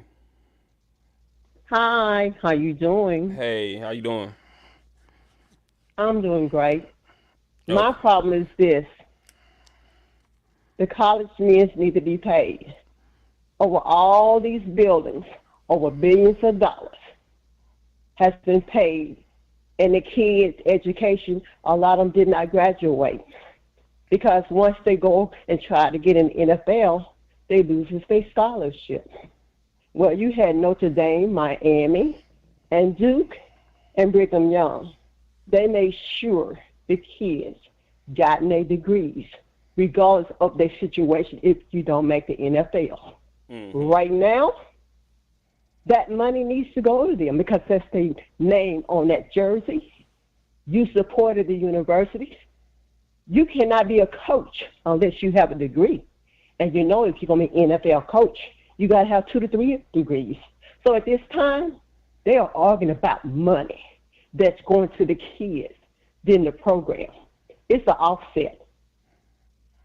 Right. They're having to pay money that they wouldn't have to pay for the same output and talent. And they don't like that. Yes, and this is right. This is what's going on. But I've been saying this for years. I am an NFL ex-wife. And the struggles that you're trying to go to the NFL and not have your degree, it's against you. Because once you get in there, you better have it because you don't know when you're going to be cut. The NFL got where Jamarcus Russell was the last guy, got the highest money. Now you're on a pay scale, plus there's only 7 rounds. Back in the days, you had 12 rounds and more money to be out to everybody. So everybody want to get paid $100-some million, but you got to wait till 4 years. But guess what? What are you going to do if you don't get there? So God opened that door, and the kids are getting paid. It took Reggie Bush to open that door to fall, and it took Miami to open that door too because of all the boosters and what was going on, but they got penalized for only scholarship. And remember, Nick Saban was there at the time. Alabama needed extra coaches. So you remember, Alabama took Miami coaches because that's where it came from. So he established what he got from Miami. He got blessed with coaches that now have made history on him. Look at Georgia. Georgia's not only made history, what Nick Saban done in so many years to get to $1 billion. Well, guess what? Georgia is the second team did what Miami did. What? Miami had 17 players in the first round, but they was educated. They had their degrees. But here's Georgia, they had 15. So that's a problem. I need more out of Florida. I need that stack. And now you can't hold on to it. The SEC getting wild. This is the wild, wild west. Trying to get the Dolphins. Because I guess the thoroughbred horses ain't lasting that long. If you get my point. Yeah, I get you. But I appreciate the call. I got another call I'm going to get to them, but I appreciate the call. Thank you, and you have a blessed day. All right, you too.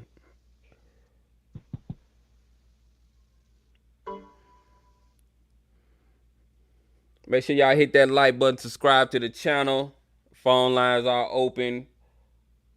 Let's see what we're doing on lights. Are we at 300 yet? Let's see if y'all got your boy to 300 yet. That's all I want to get to, 287. Come on, we got 13 more people. Hit that like button. All right, let me get to the next caller. What's going on, Cardi Live? Talk to me. Hey, hey, how y'all doing?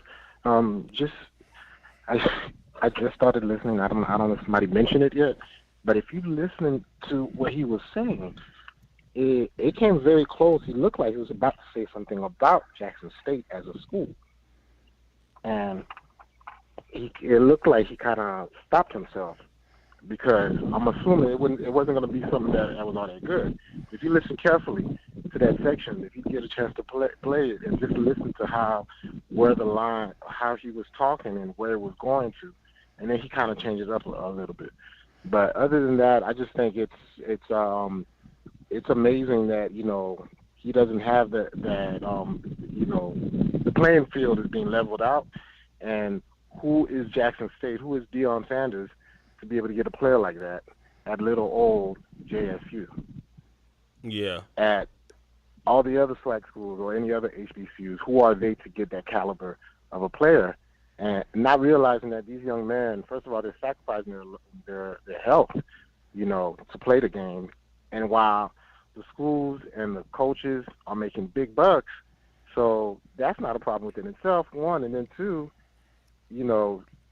I'm glad that this came out like this, because what ends up happening, it puts Jackson State, it puts SWAC, it puts HBCUs in a spotlight. And when I'm waiting for Deion to speak on it, because again, it puts us in a spotlight, and it puts Travis Hunter and all these other players in a spotlight. So I recommend all of us go out. I'm not into social media, but I'm gonna subscribe to anything that he got on social media just to build up his brand even more. So that's a good thing. So I don't know what you think about that. I don't know if you heard that.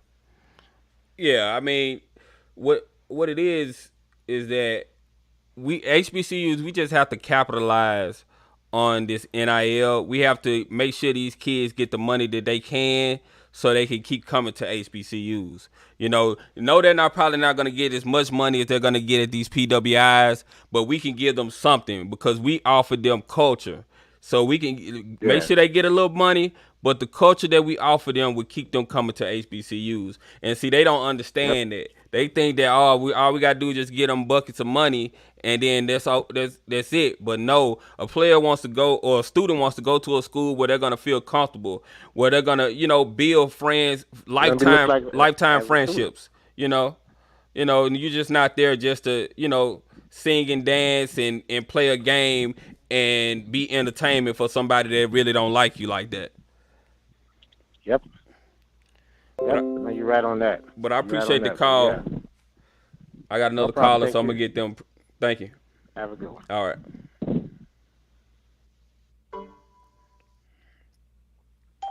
What's going on, Carly Live? Talk to me. Hey, SWAC Buzz. How you doing, bro? This is your guy, Chris Talbot out of San Antonio, Texas. What's going on? Shout out to San Antonio. Oh, appreciate that. I'm originally from Ohio, so I ain't no Spurs fan, but we're going to keep that private, right? Okay. But now, SWAC Buzz, I just now tuned in. I don't know what the previous caller said, but I've seen the title. And one thing I want to say to you, brother, is it's kind of funny how when Travis Hunter made the decision to come to Jackson State, how people responded to Deion Sanders at Florida State, and even people responded to Travis Hunter. Nick Saban has to understand, and he does, SWAC Buzz, because he's very, very intelligent. With Texas A&M, it all goes back to they've been stomping a mud hole in him these past couple of seasons, right? And even out recruiting him when it comes to certain players. But with HBCUs, because I went to one, I played at one, it's bigger than the school. It's the environment, it's the culture, it's people who understand you for who you are, right, SB? If you go to Alabama and you quit, you're not going to fit in that campus, but at HBCU, you quit playing, you're always going to find your niche. Yeah. And basically what I heard, brother, from Nick Saban was, and maybe I read this wrong, this is what I basically heard. All these 3, 4, 5-star recruits like Travis Hunter, you're not supposed to come there. You're supposed to come to us. The entitlement, mastery, slavery thing. What's your thoughts on that, brother? Yeah, that's pretty much what he was saying, that, this money is supposed to be enough for you. You're not supposed to want to go to a HBCU. They're lower level football. You're not supposed to want to go there. You're supposed to want to come here. We're giving you all this money. We locked in and tied in with the NFL, so we got a pipeline to the NFL. You're supposed to choose us over them. Instead of going to these star players, going to HBCUs, bringing the media contracts to the HBCUs, and then creating a pipeline to the NFL that way. When the players come, the players are the money. Whatever the players go, the money will follow. Exactly. Here's another one. Here's another for you, SB. Think about it like this, brother. These players who play for these schools, the USC's, my home state, Ohio, my second home state, Tennessee's, these coaches get paid like the head coaches now. They get paid like they do in the NFL off the sweat of these players' backs. So it's okay for you to get a Travis Hunter to keep money in your pocket and keep your salary at $1 million, but it's not okay for Hugh Jackson, for me, Coach Dooley now at Southern. That's not okay. And last time you and I spoke, SB, I said, if you look at the history of the NFL, the best players, they did used to come out of the HBCUs. But something happened in the early 90s. They started going to, like, you know, the USCs, the Texases, the Alabamas, and all those places. So to me, bro, it's just like time come back full circle, right? Mm-hmm. So they supposed to come back home now. Yeah. We're supposed to get the 5-star and 4-star recruits. Delayed gratification. You're going to get all that money and stuff in the NFL. Let the PWIs get quote-unquote, our leftovers, right? Check this out. If the PWIs don't get the 5-star, 4-star recruits or 3-star recruits, now I'm looking at those brothers like, don't go to Hawaii and Texas. Go to the Division IIs. Go to the Savannah States. Go to the Shaws. Go to the Lane colleges. The Division II HBCUs. What's your thoughts on that, brother, man? Yeah, I mean, going to a Division II HBCU, I don't know about that because you do want to play D1. You do want to play D1, even though you can make it from a D2 HBCU. You can make it from there. As we seen with Joshua Williams going to the Kansas City Chiefs. If you have the measurables and the talent, they will come find you. But I think at the D1 level, you're still going to get opportunities to play those other FCS schools or D1 FBS schools that, you know, they pride on with competition. So going to a D1 school will help you out, you know, better when going to a HBCU. So I think a D1 HBCU is probably going to be the move for star players. But the more they get, the money will follow. We just need to get as many of these star players as we can, and then these contract deals, ESPN, Fox, or whoever, whatever streaming service or whatever, they'll want to do deals with the SWAC because we got all the talent. We got these star players coming into our conference. That's what we need to focus on. You know, some SB, I totally agree, and I apologize. I have one more briefly thing to say. Yeah. I played at Langston up in Oklahoma, the HBCU of Oklahoma. Noel Scarlett got drafted in the 7th round by the Minnesota Vikings. Now, Langston, if you know anything about Langston, they've always historically been NAIA. Well, Noel passed away, but the last conversation we had was, I said, Noel, can you imagine if every HBCU in the country, talk about setting trends and being trailblazers, the Mavericks, right, SB? Can you imagine if every HBCU in the country packed their bags and said, you know something, we all going over to NAIA. If the NCAA want to keep treating us like this and playing these, you know what kind of games, why don't we just go to the NAIA? Now, at Langston, we played against teams in the SWAC. We played against Pine Bluff. We played against Texas Southern. We played against Prairie View. And guess what, SWAC Buzz? We beat them. Mm. So I see what you're saying, bro, as far as, like, you know, not going Division II. But like I said, brother, it was just food for thought, brother, man. That's all. It's all good. It's all good. I got another call, but I appreciate you calling. Thank you. Hey, God bless, brother. You too, man. Love the conversation. All right. Also, shout out to Morpheus for the donation. Appreciate that.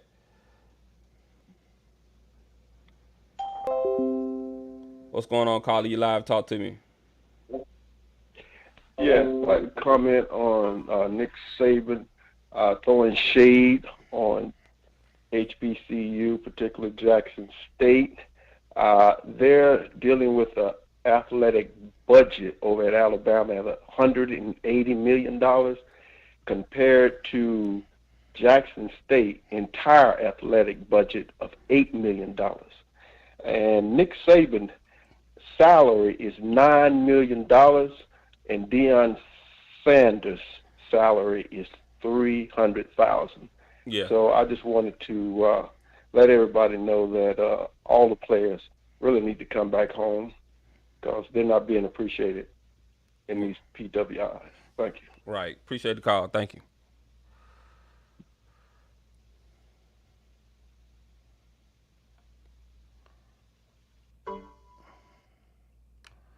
All right. All right. Give me 1 second, y'all. Phone lines are open 657-390-4814. I'll take a couple more calls. I don't want to make the stream go too long, over 2 hours. Make sure y'all hit that like button, subscribe to the channel. Got another call coming in. Hold on just a second, y'all.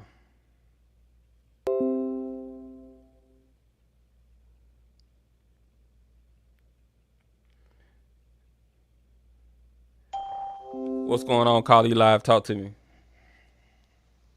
Hey, this Pacifico, man. Hey, you know that caller that called in talking about, he didn't know who Big Worm was. He Googled it. He Googled that thing, man. He ain't know nothing about no Big Worm. Yeah, he keeps calling. I might put him back on just to hear the talk so people can hear what's going on with some of these people, man. But and Yard Talks, he was on it, man. Yeah. Everybody, they want big donors to come in and donate, but small donors is good too. If somebody gave $10 a month, that's all they can give. That's better than giving nothing. Right. So if we can get 60,000 people sitting in that stadium, $10, that's $600,000 a year. But if you ask for a small amount, most likely, most people gonna give more. Mm-hmm. Yeah. So yeah. Small amount, and I think it's crazy that people think that HBCU alumni don't have money. We have millionaires that are HBCU alums. It might not be as much as Alabama or Texas A&M, but there are a lot of alumni that make good money that don't mind giving to their schools. So we got to get out of that. Even high schools, they have to raise money because high schools are not funded by the schools themselves. They have to raise money. So it's the same. Yep. Yeah. That's all I wanted to say. He Googled that thing. Yeah. Appreciate the call. Hey, brother. All right. Y'all want me to bring him back? Y'all want me to bring him back, y'all? He's on the line. I'm going to bring him back. I'm going to let him talk. Let me let him talk. You get the trolling, man. I'm going to have to get you on up out of here, though. What's going on? Call you live. Talk to me. What? Okay, so hold on a second there. Why? I'm just curious, man. I thought you were. Why would you kick me off? Because I said something that's the truth. It was your truth. It wasn't the truth. So okay. So what did I say that was incorrect? You don't have the money.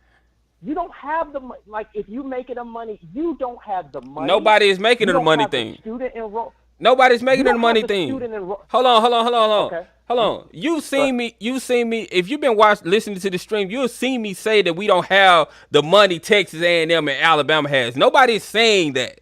Okay. Nobody's saying that. You don't have the fan base either. That's a lie. You're talking about. That's a lie. Talking about. That's a lie. No. Let's. No. Hold on. Jackson State pulls in just as many fans as a lot of FBS schools. Now we might not have the fan base of some of the top Power 5 schools, but we do bring in just as many fans as other Power 5 schools. So don't tell that lie. So you gonna convince me, Susie and Johnny, who live 50 miles, 60 miles outside of Jackson, right, are gonna say, hey, Daddy, I don't want to go to University of Georgia. I don't want to go to University of Alabama. I want to go into the middle of the ghetto in Jackson, Mississippi, and go to school because there's a good football team there. You don't have the enrollment either. Do you even know what some of these schools are? Some of these Power 5 schools are in the hood too. Let's stop this. I'm looking. Yeah, but they got a lot better campus security than Jackson State does. Listen. I know what I'm saying is harsh, but it's the truth. Why? In order to build a powerful – now, what Deion Sanders doing is he's taking on a lot, right? But you have to understand these are institutions that you're competing with, right? This is if all it was about was running down running a 40-yard dash and catching a football, I'm sure HBCUs would have that covered. But I'm talking about massive institutions who have corporate partnerships, who have immense legal power, who have representatives in Congress. I'm talking about a system that, frankly, your dreams of building Wakanda aren't ready to compete with. You're not ready to compete with any school in the SEC. No. I don't even think you could compete with North Dakota State. What you're failing to realize, it starts in the mind. What you just said, is may be true. They have their political power, But if we raise our children up just like they do to value black schools, value black education, value the black community and being around the black community and bringing funds and money into the black community, these kids will go to HBCUs. When you see Travis Hunter's mom, when you hear her talk, you could tell he's been gamed up by some black people that love their community. You could tell that he's been raised by some people that aren't out here just looking for a chick. So that's what we need to focus on. I would say this, a check. Last time I saw his Twitter, he said his mom was in the house with 5 people, right? Right. A check is what's going to get her out of that. But guess what? Right. In 3 years, they're going to be millionaires. But that's not guaranteed either, bro. Yes, it's guaranteed, man. If the Lord willing, the Lord willing,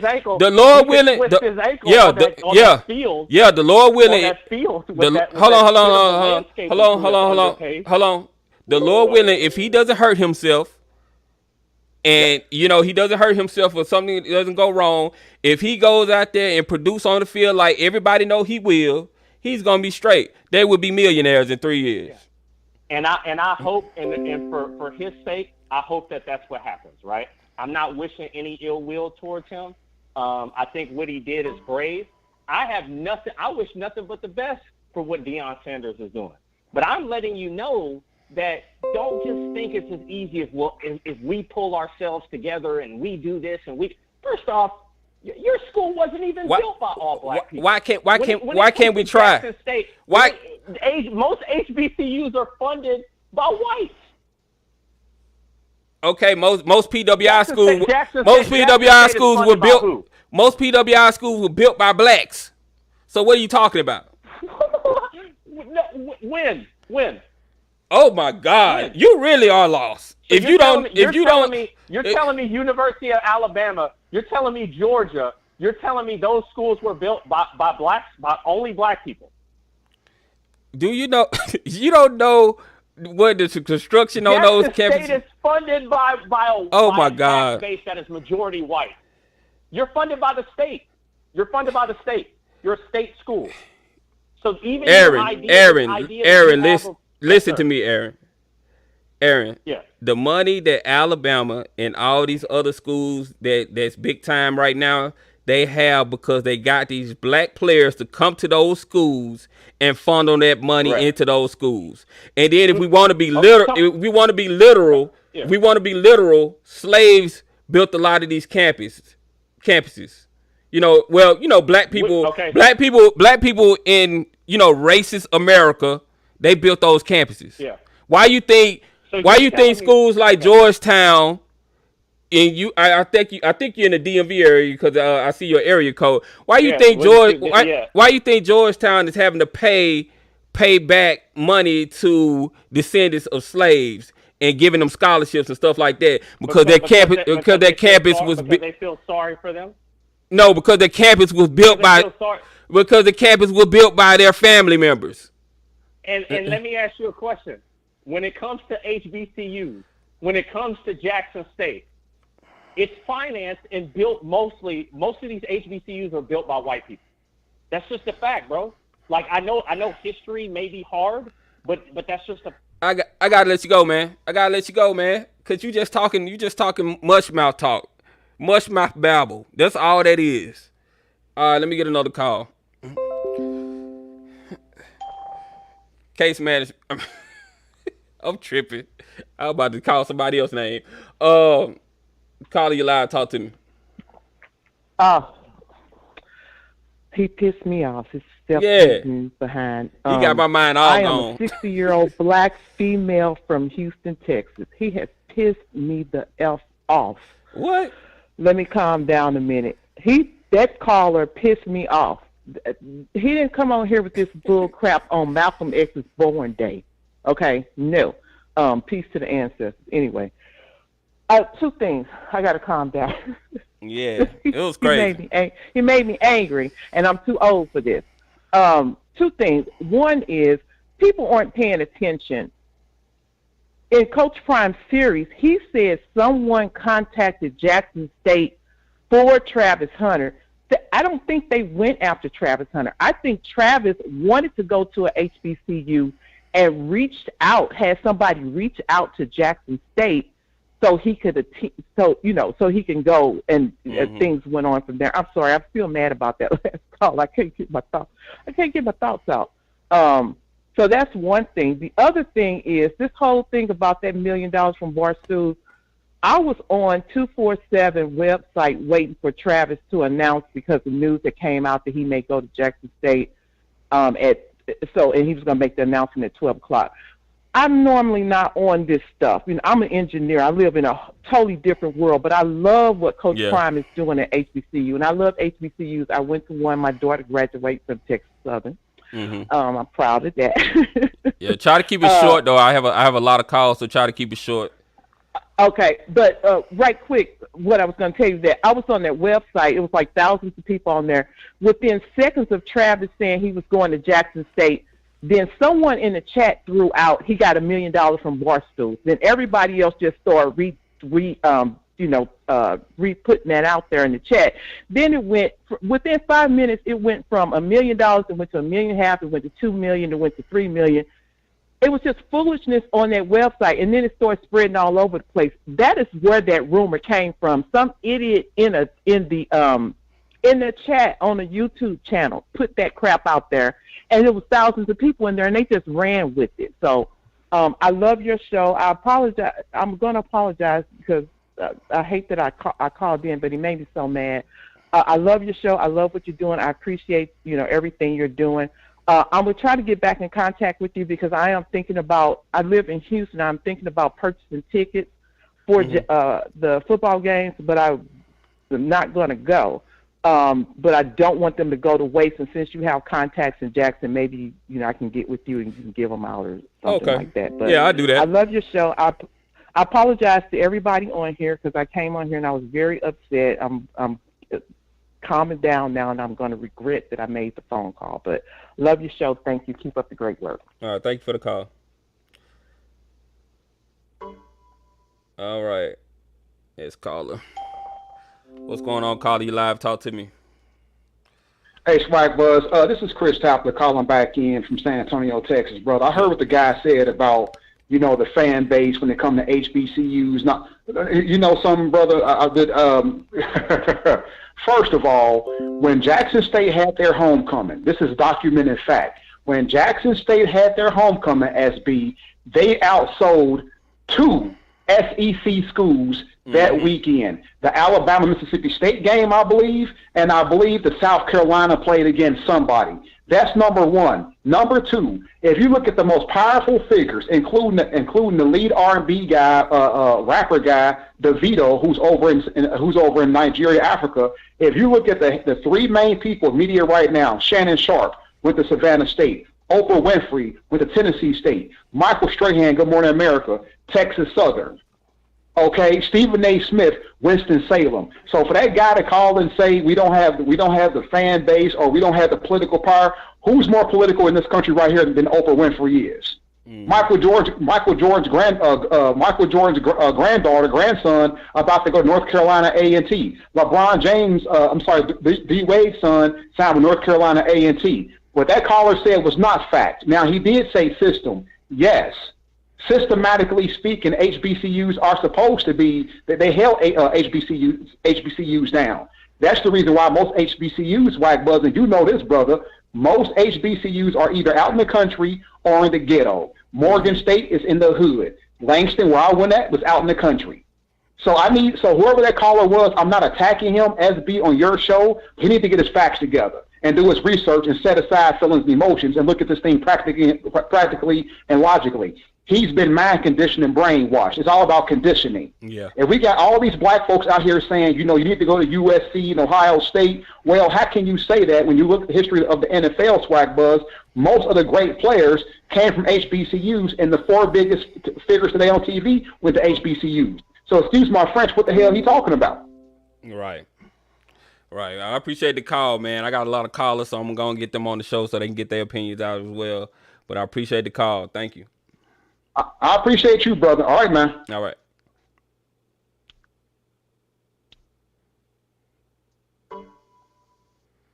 What's going on? Caller, you live. Talk to me. Hello? What's up, man? It's Art, man. What's going on, Art? Hey, man, you on the line too long with these coons, man. You on the line too long with these coons, man. I hear you, man. I hear you. Let's try not to use the C word because I don't want the algorithm to trigger. And yeah, I know. I know how it goes. Hey, but check this out, man. A lot of times, man, these people don't understand where HBCUs started from. Mm-hmm. First of all, HBCUs were started and created because the white folks didn't want you in their schools in the first place. That's first. Right. Okay. Second is, a lot of times when they might not want their kids to be in them type of schools. That's on them. That's their fault. They don't get the real history of what HBCUs are or where it come from or where it stands. And other than that, man, I would rather my kids go to an HBCU school to get the full brand of college with their people versus to get hazed, teased, disrespected, and everything else, man, going to one of these Power Five. How do I know? Because I got people that been there. Right. You know what I'm saying? So, yeah. And you see so many of these Power 5 guys come out later on after they leave school and saying that I wish I would have went to an HBCU or I was treated so bad when I was on campus. Like you have Aubrey Miller saying, Aubrey Miller from Jackson State, he said that, how he was treated at Missouri. It's not like he didn't get the love that he got at Jackson State. So a lot of things like that. Check this out, man. I'm from St. Louis, Missouri. Yeah. I moved up to Texas. I know I'm from the state where they didn't even sign into the it's a Missouri Compromise. They didn't sign into a free state. Come on, man. You can't tell me nothing about Missouri and Power 5. I know all about it. You see what I'm saying? I went to an HBCU college in Missouri, Harriston State College. That's a black college. It's a teacher's college. I know exactly what they going to talk about all the other schools. SLU is right up the street from Harriston State College, brother. So I'm telling you this, man. I'm gonna tell you this. For the caller that you were talking to so long, man, get a grip on your life, bro. Because you are one of the reasons why our kids are like they are.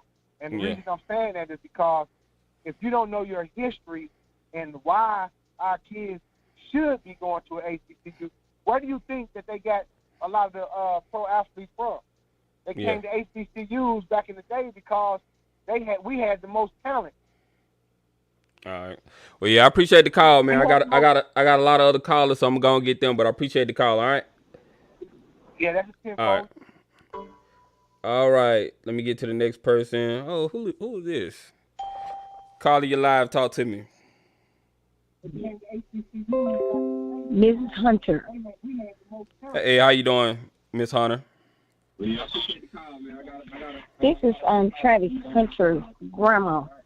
You know what? I figured this was somebody from Travis Hunter family because that area code was in Florida. Can you turn the stream off in the background? Because it's gonna loop back. Yes, Yeah, turn the stream off in the background, and then we'll get you on. I'm trying. You know what I figured? Yeah, just pause it or cut it off.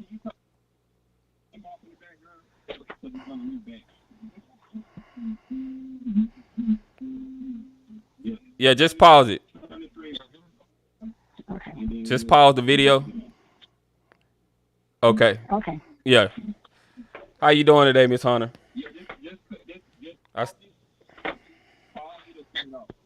Okay. Can you hear me good? Yeah, I can hear you now. Listen, I don't know who that guy was that was doing all that talking, but my grandson made his own decision. Right. I'm doing real good. Real good. But I'm kind of puzzled about what's going on. So you said your grandson made his own decision. Yes, he did.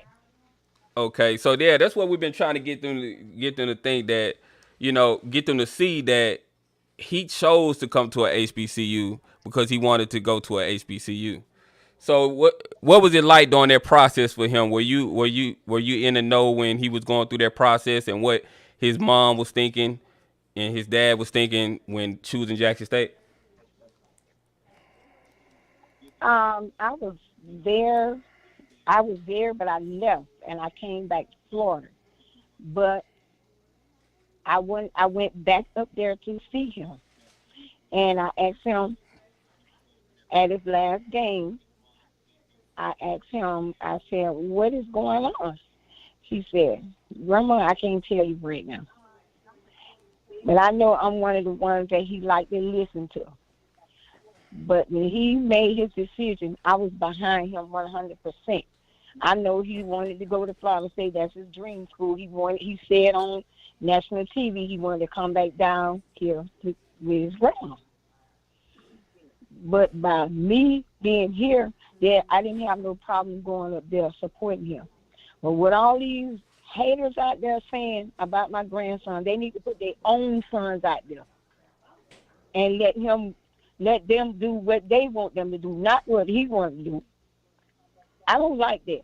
I really don't like that. I think they should respect my grandson for who he is and what he did. If he wanted to be the next Deion Sanders, let him be the next Deion Sanders, because that's what he wanted to be, and he got what he wanted.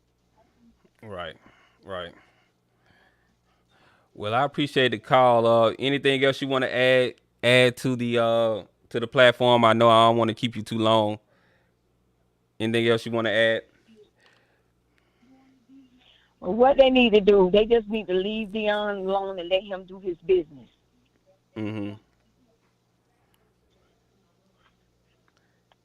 And I'll talk to you later. But I do be watching. All right. Thank you, Miss Hunter. Thank you for the call. All right. Bye-bye. All right. Anything else you want to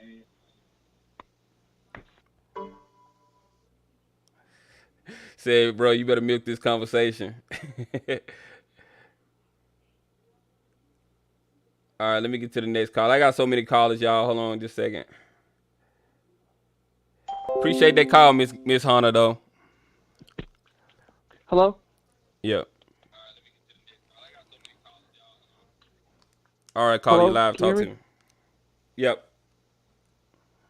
Go ahead. So my alma mater is a PWI, and it's in the Midwest. My question is, how do you get more exposure from Midwestern people like myself to HBCUs? Because I didn't learn about HBCUs until like late into my senior year, and a lot of athletes, they didn't really get offers from there. It wasn't until like Travis Hunter came along, he kind of put on the map. But how do we get more Midwest people interested in HBCU sports? We have to utilize social media. That can do it. Utilizing social media, and going to these camps, inviting these players to camps, and just really recruiting those areas. That's pretty much the only thing that we can do, recruiting those areas. But a lot of HBCUs have strained recruiting budgets, so we just have to, we have to be smart with our money and really go where the players are that's really looking to HBCUs. Like, come on, think about this. You use social media, get in contact with these players and pique their interest. If they're interested, then that's when you go to their schools and see what's going on with them. See if they're really interested in going to the schools and recruiting them like that. Right, and I want to address the one caller there, especially in the Midwest. A lot of the colleges and universities, they were built or taken on the land of indigenous people. So I don't know what he's talking about in terms of that. And how do you, in terms of you guys' fan base, how do you guys get more people? Like, do you feel like there should be like more tours? Because I don't see that. I know in the South they do a lot of HBCU tours, but up here you guys don't really try to come up here with you guys at school and put yourself out there. I don't understand that part. Yeah, I mean, like I said, it's the budget. Sometimes you don't have the budget to go everywhere, but you could go to certain schools where it's a player that you really want, you're really trying to get, and use social media to kind of swoon the player over, and then you go check them out. Use your budget to go check them out, but we don't have the budget that a lot of these big Power 5 schools have that can take charter flights and all this other kind of stuff. We don't have that, but like I said, we can utilize social media to really increase our footprint out there in the country. Right, and for my last question, so at my university, it's a big university, and this was everything that went on in 2020. They want to show an impact and how they're relating to the black community. So when our university was on the road for the week, they opened up the stadium for an HBCU game. Do you think that there will be any southern universities that would want to come up to play one of the HBCUs up here in the Midwest? Would that work? Because I know you guys have a celebration bowl, but something like that, like a kickoff. It depends. I don't know if you know, they have a classic up there in Indiana at the Coach Stadium. They have one too in Ohio. Yeah. So doing things like that puts the HBCU footprint out there. Like Jackson State played Kentucky State one year in the Indianapolis Coach Stadium, and it was a good turnout. They had a good crowd there. It's a lot of JSU alumni in their area as well. So doing games like that, we might have to, create more games like that to be in the Midwest so people can really see what HBCUs are all about. All right. Thank you so much, and I love your show. Keep doing your coverage. All right. Thank you for the call. Bye. All right. All right, caller, you live. Talk to me.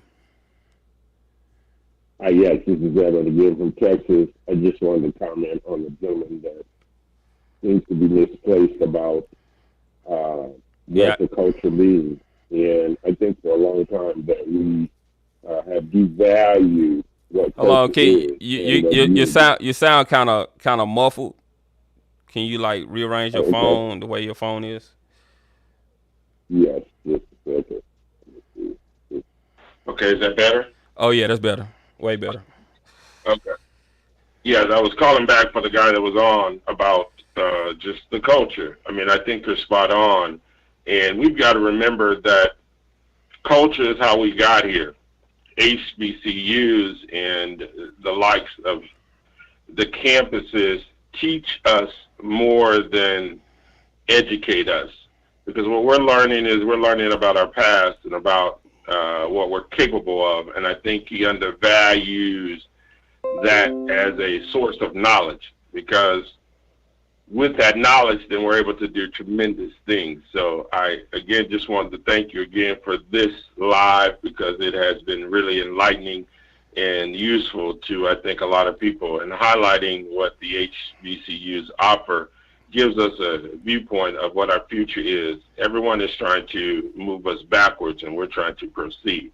We know what the past looks like, and HBCUs are our future. Yeah.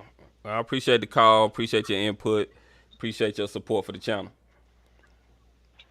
Yeah, thank you so much. I know you got a lot of lives, so yeah, or people trying to get in. So I'm going to get off. I just wanted to say that I really appreciate the ability to express that it is about the culture. That cannot be given in a nominal amount, meaning monetarily you can't classify that. It's who we are. It's to our core. So thank you again so much, and then I'll get off. All right, thank you.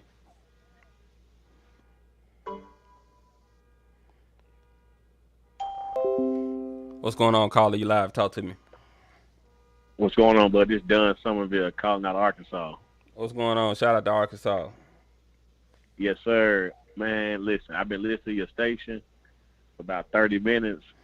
The recruiting is good. Everything is good. We just got to reach out to the kids. Like you said, through social media, Twitter. We don't have to go to their house. We can send a letter back like we used to back in the day. Send a letter out to them. Mm-hmm. The only thing, like my nephew, Traylon Burks, how come UAPB, Jackson State, they didn't reach out to him 4 years ago? Fayetteville reached out to him in the 10th grade. All we got to do is just reach out to these kids. Yeah. And so once they go to an HBCU, the only thing these PWIs have on us is eating and dormitory. All them young boys want to do is eat 3 times a day and have a good place to lay their head at. That is it. Yep. 1 million of us go back to homecoming every year. If we get $1 from everybody at homecoming, we can do the same. We can compete with these guys. Yeah, and you see the focus being shifted to facilities and building up the facilities. Yes, sir. Getting training tables and things like that, and you're seeing that across the board in the SWAC, and it's just going to continue to more and more people are going to start investing into their schools, and you're going to see the facilities and everything get better. You see Valley, we're trying to get Valley a turf field now.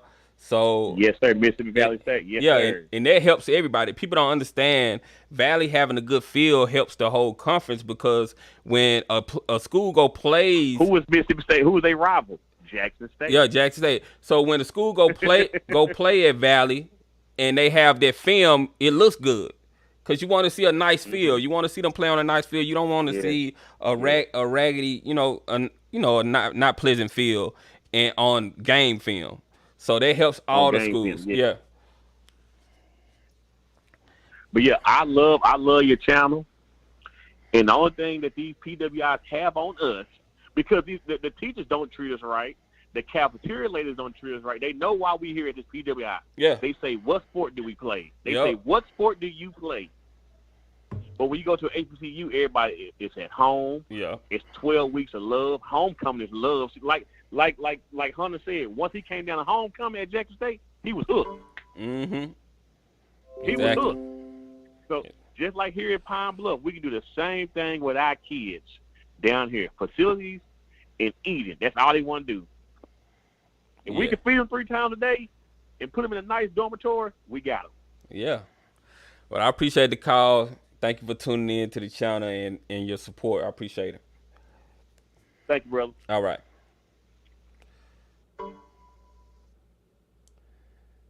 Oh, Lord. Aaron, I'm not answering your phone call no more, man. I'm not doing it. I'm not doing it. You've done enough for today.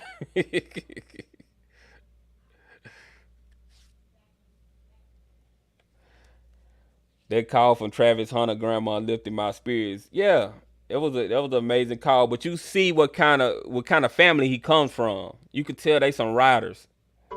Man.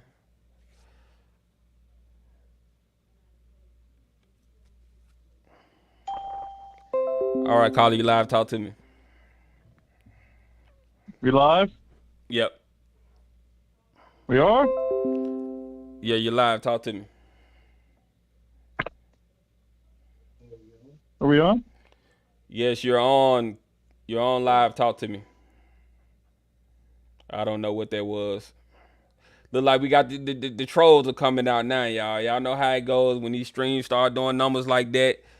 The trolls get to coming and it gets real creepy. All right, caller, you live. Talk to me. Hello? Yeah, here we go with the trolling. Y'all know how it goes.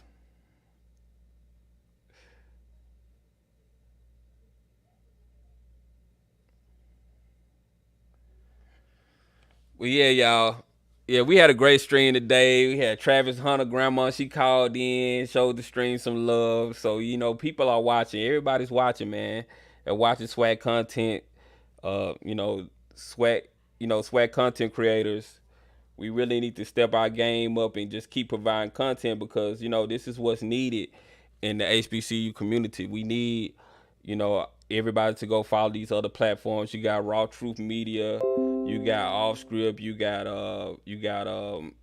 Hoop Jargon. He's doing the basketball thing. You got Swacking the Fool. You got CFL Podcast. You got all these other guys, and it's no beef. We all trying to bring each other up, and we all need to do this together because that's the only way we're gonna lift HBCUs up by providing good content and creating platforms for us to get our content out there. Let me get some of these calls. Hold on.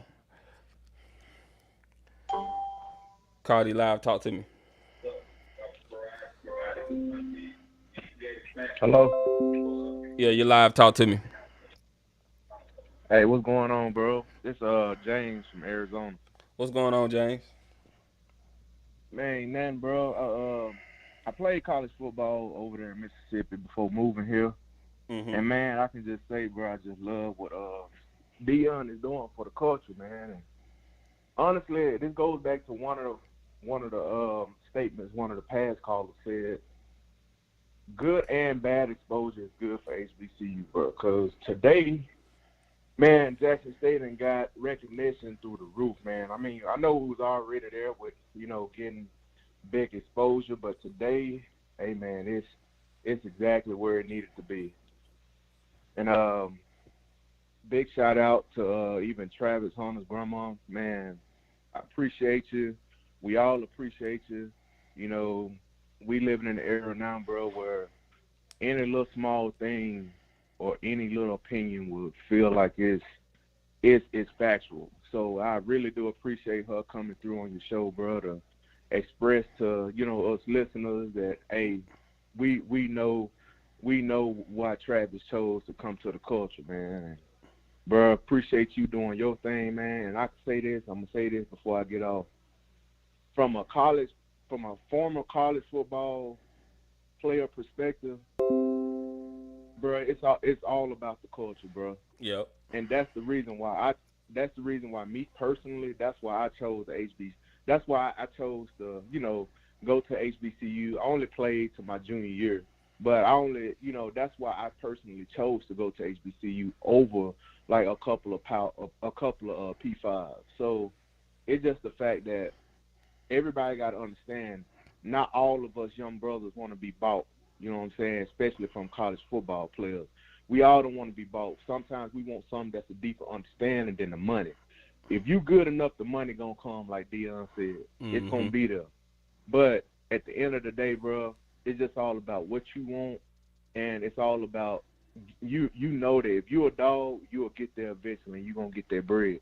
All right. But I'm out, bro. Keep doing your thing, bro. I'm going to keep listening. All right. Appreciate the call. All right. All right.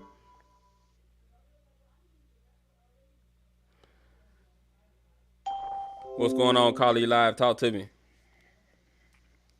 Hey, man, I'm going to be real quick, brother. I just wanted to, first of all, thank you for your show, man. You always do a good job, brother. You stay real positive, so I appreciate that. Thank you. But listen, I was just going to say real quick, brother, don't let those that look like us but think like other people get you frustrated. I'm talking to you and your listeners too, man, because the truth of the matter is those kind of cats are just angry with themselves, you know what I mean? Mm-hmm. And they want you to think like them so that they can feel better about themselves. Man, we are community-minded people, and sometimes some of us get in the system and we do a little well for ourselves, man, and it just eat at us because we don't have the capacity to think about others. So, bro, I just wanted to shoot that out there. Sometimes you get these crazy calls, and I know a lot of people don't understand why people think like they do, but it's all just guilt that they feeling within themselves, and they trying to satisfy that or cover that up. That's all it is, bro. Yeah. Peace. Yeah, I appreciate the call. Thank you.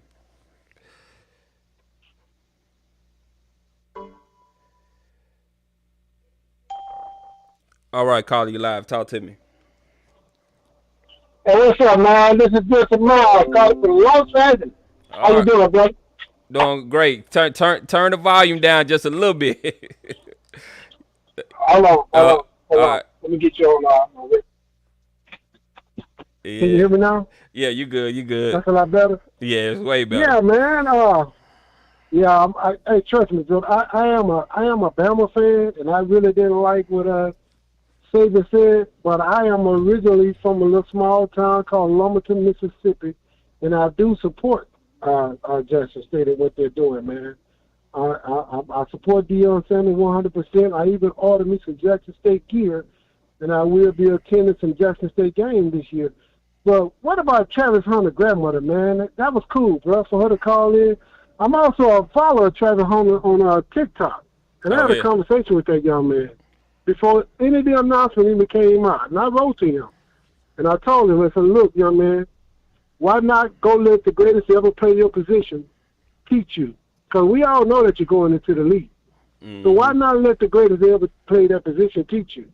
And for that caller that called in and said that you know, you have a kid that's 80 miles, why would he want to go to a school in the middle of nowhere?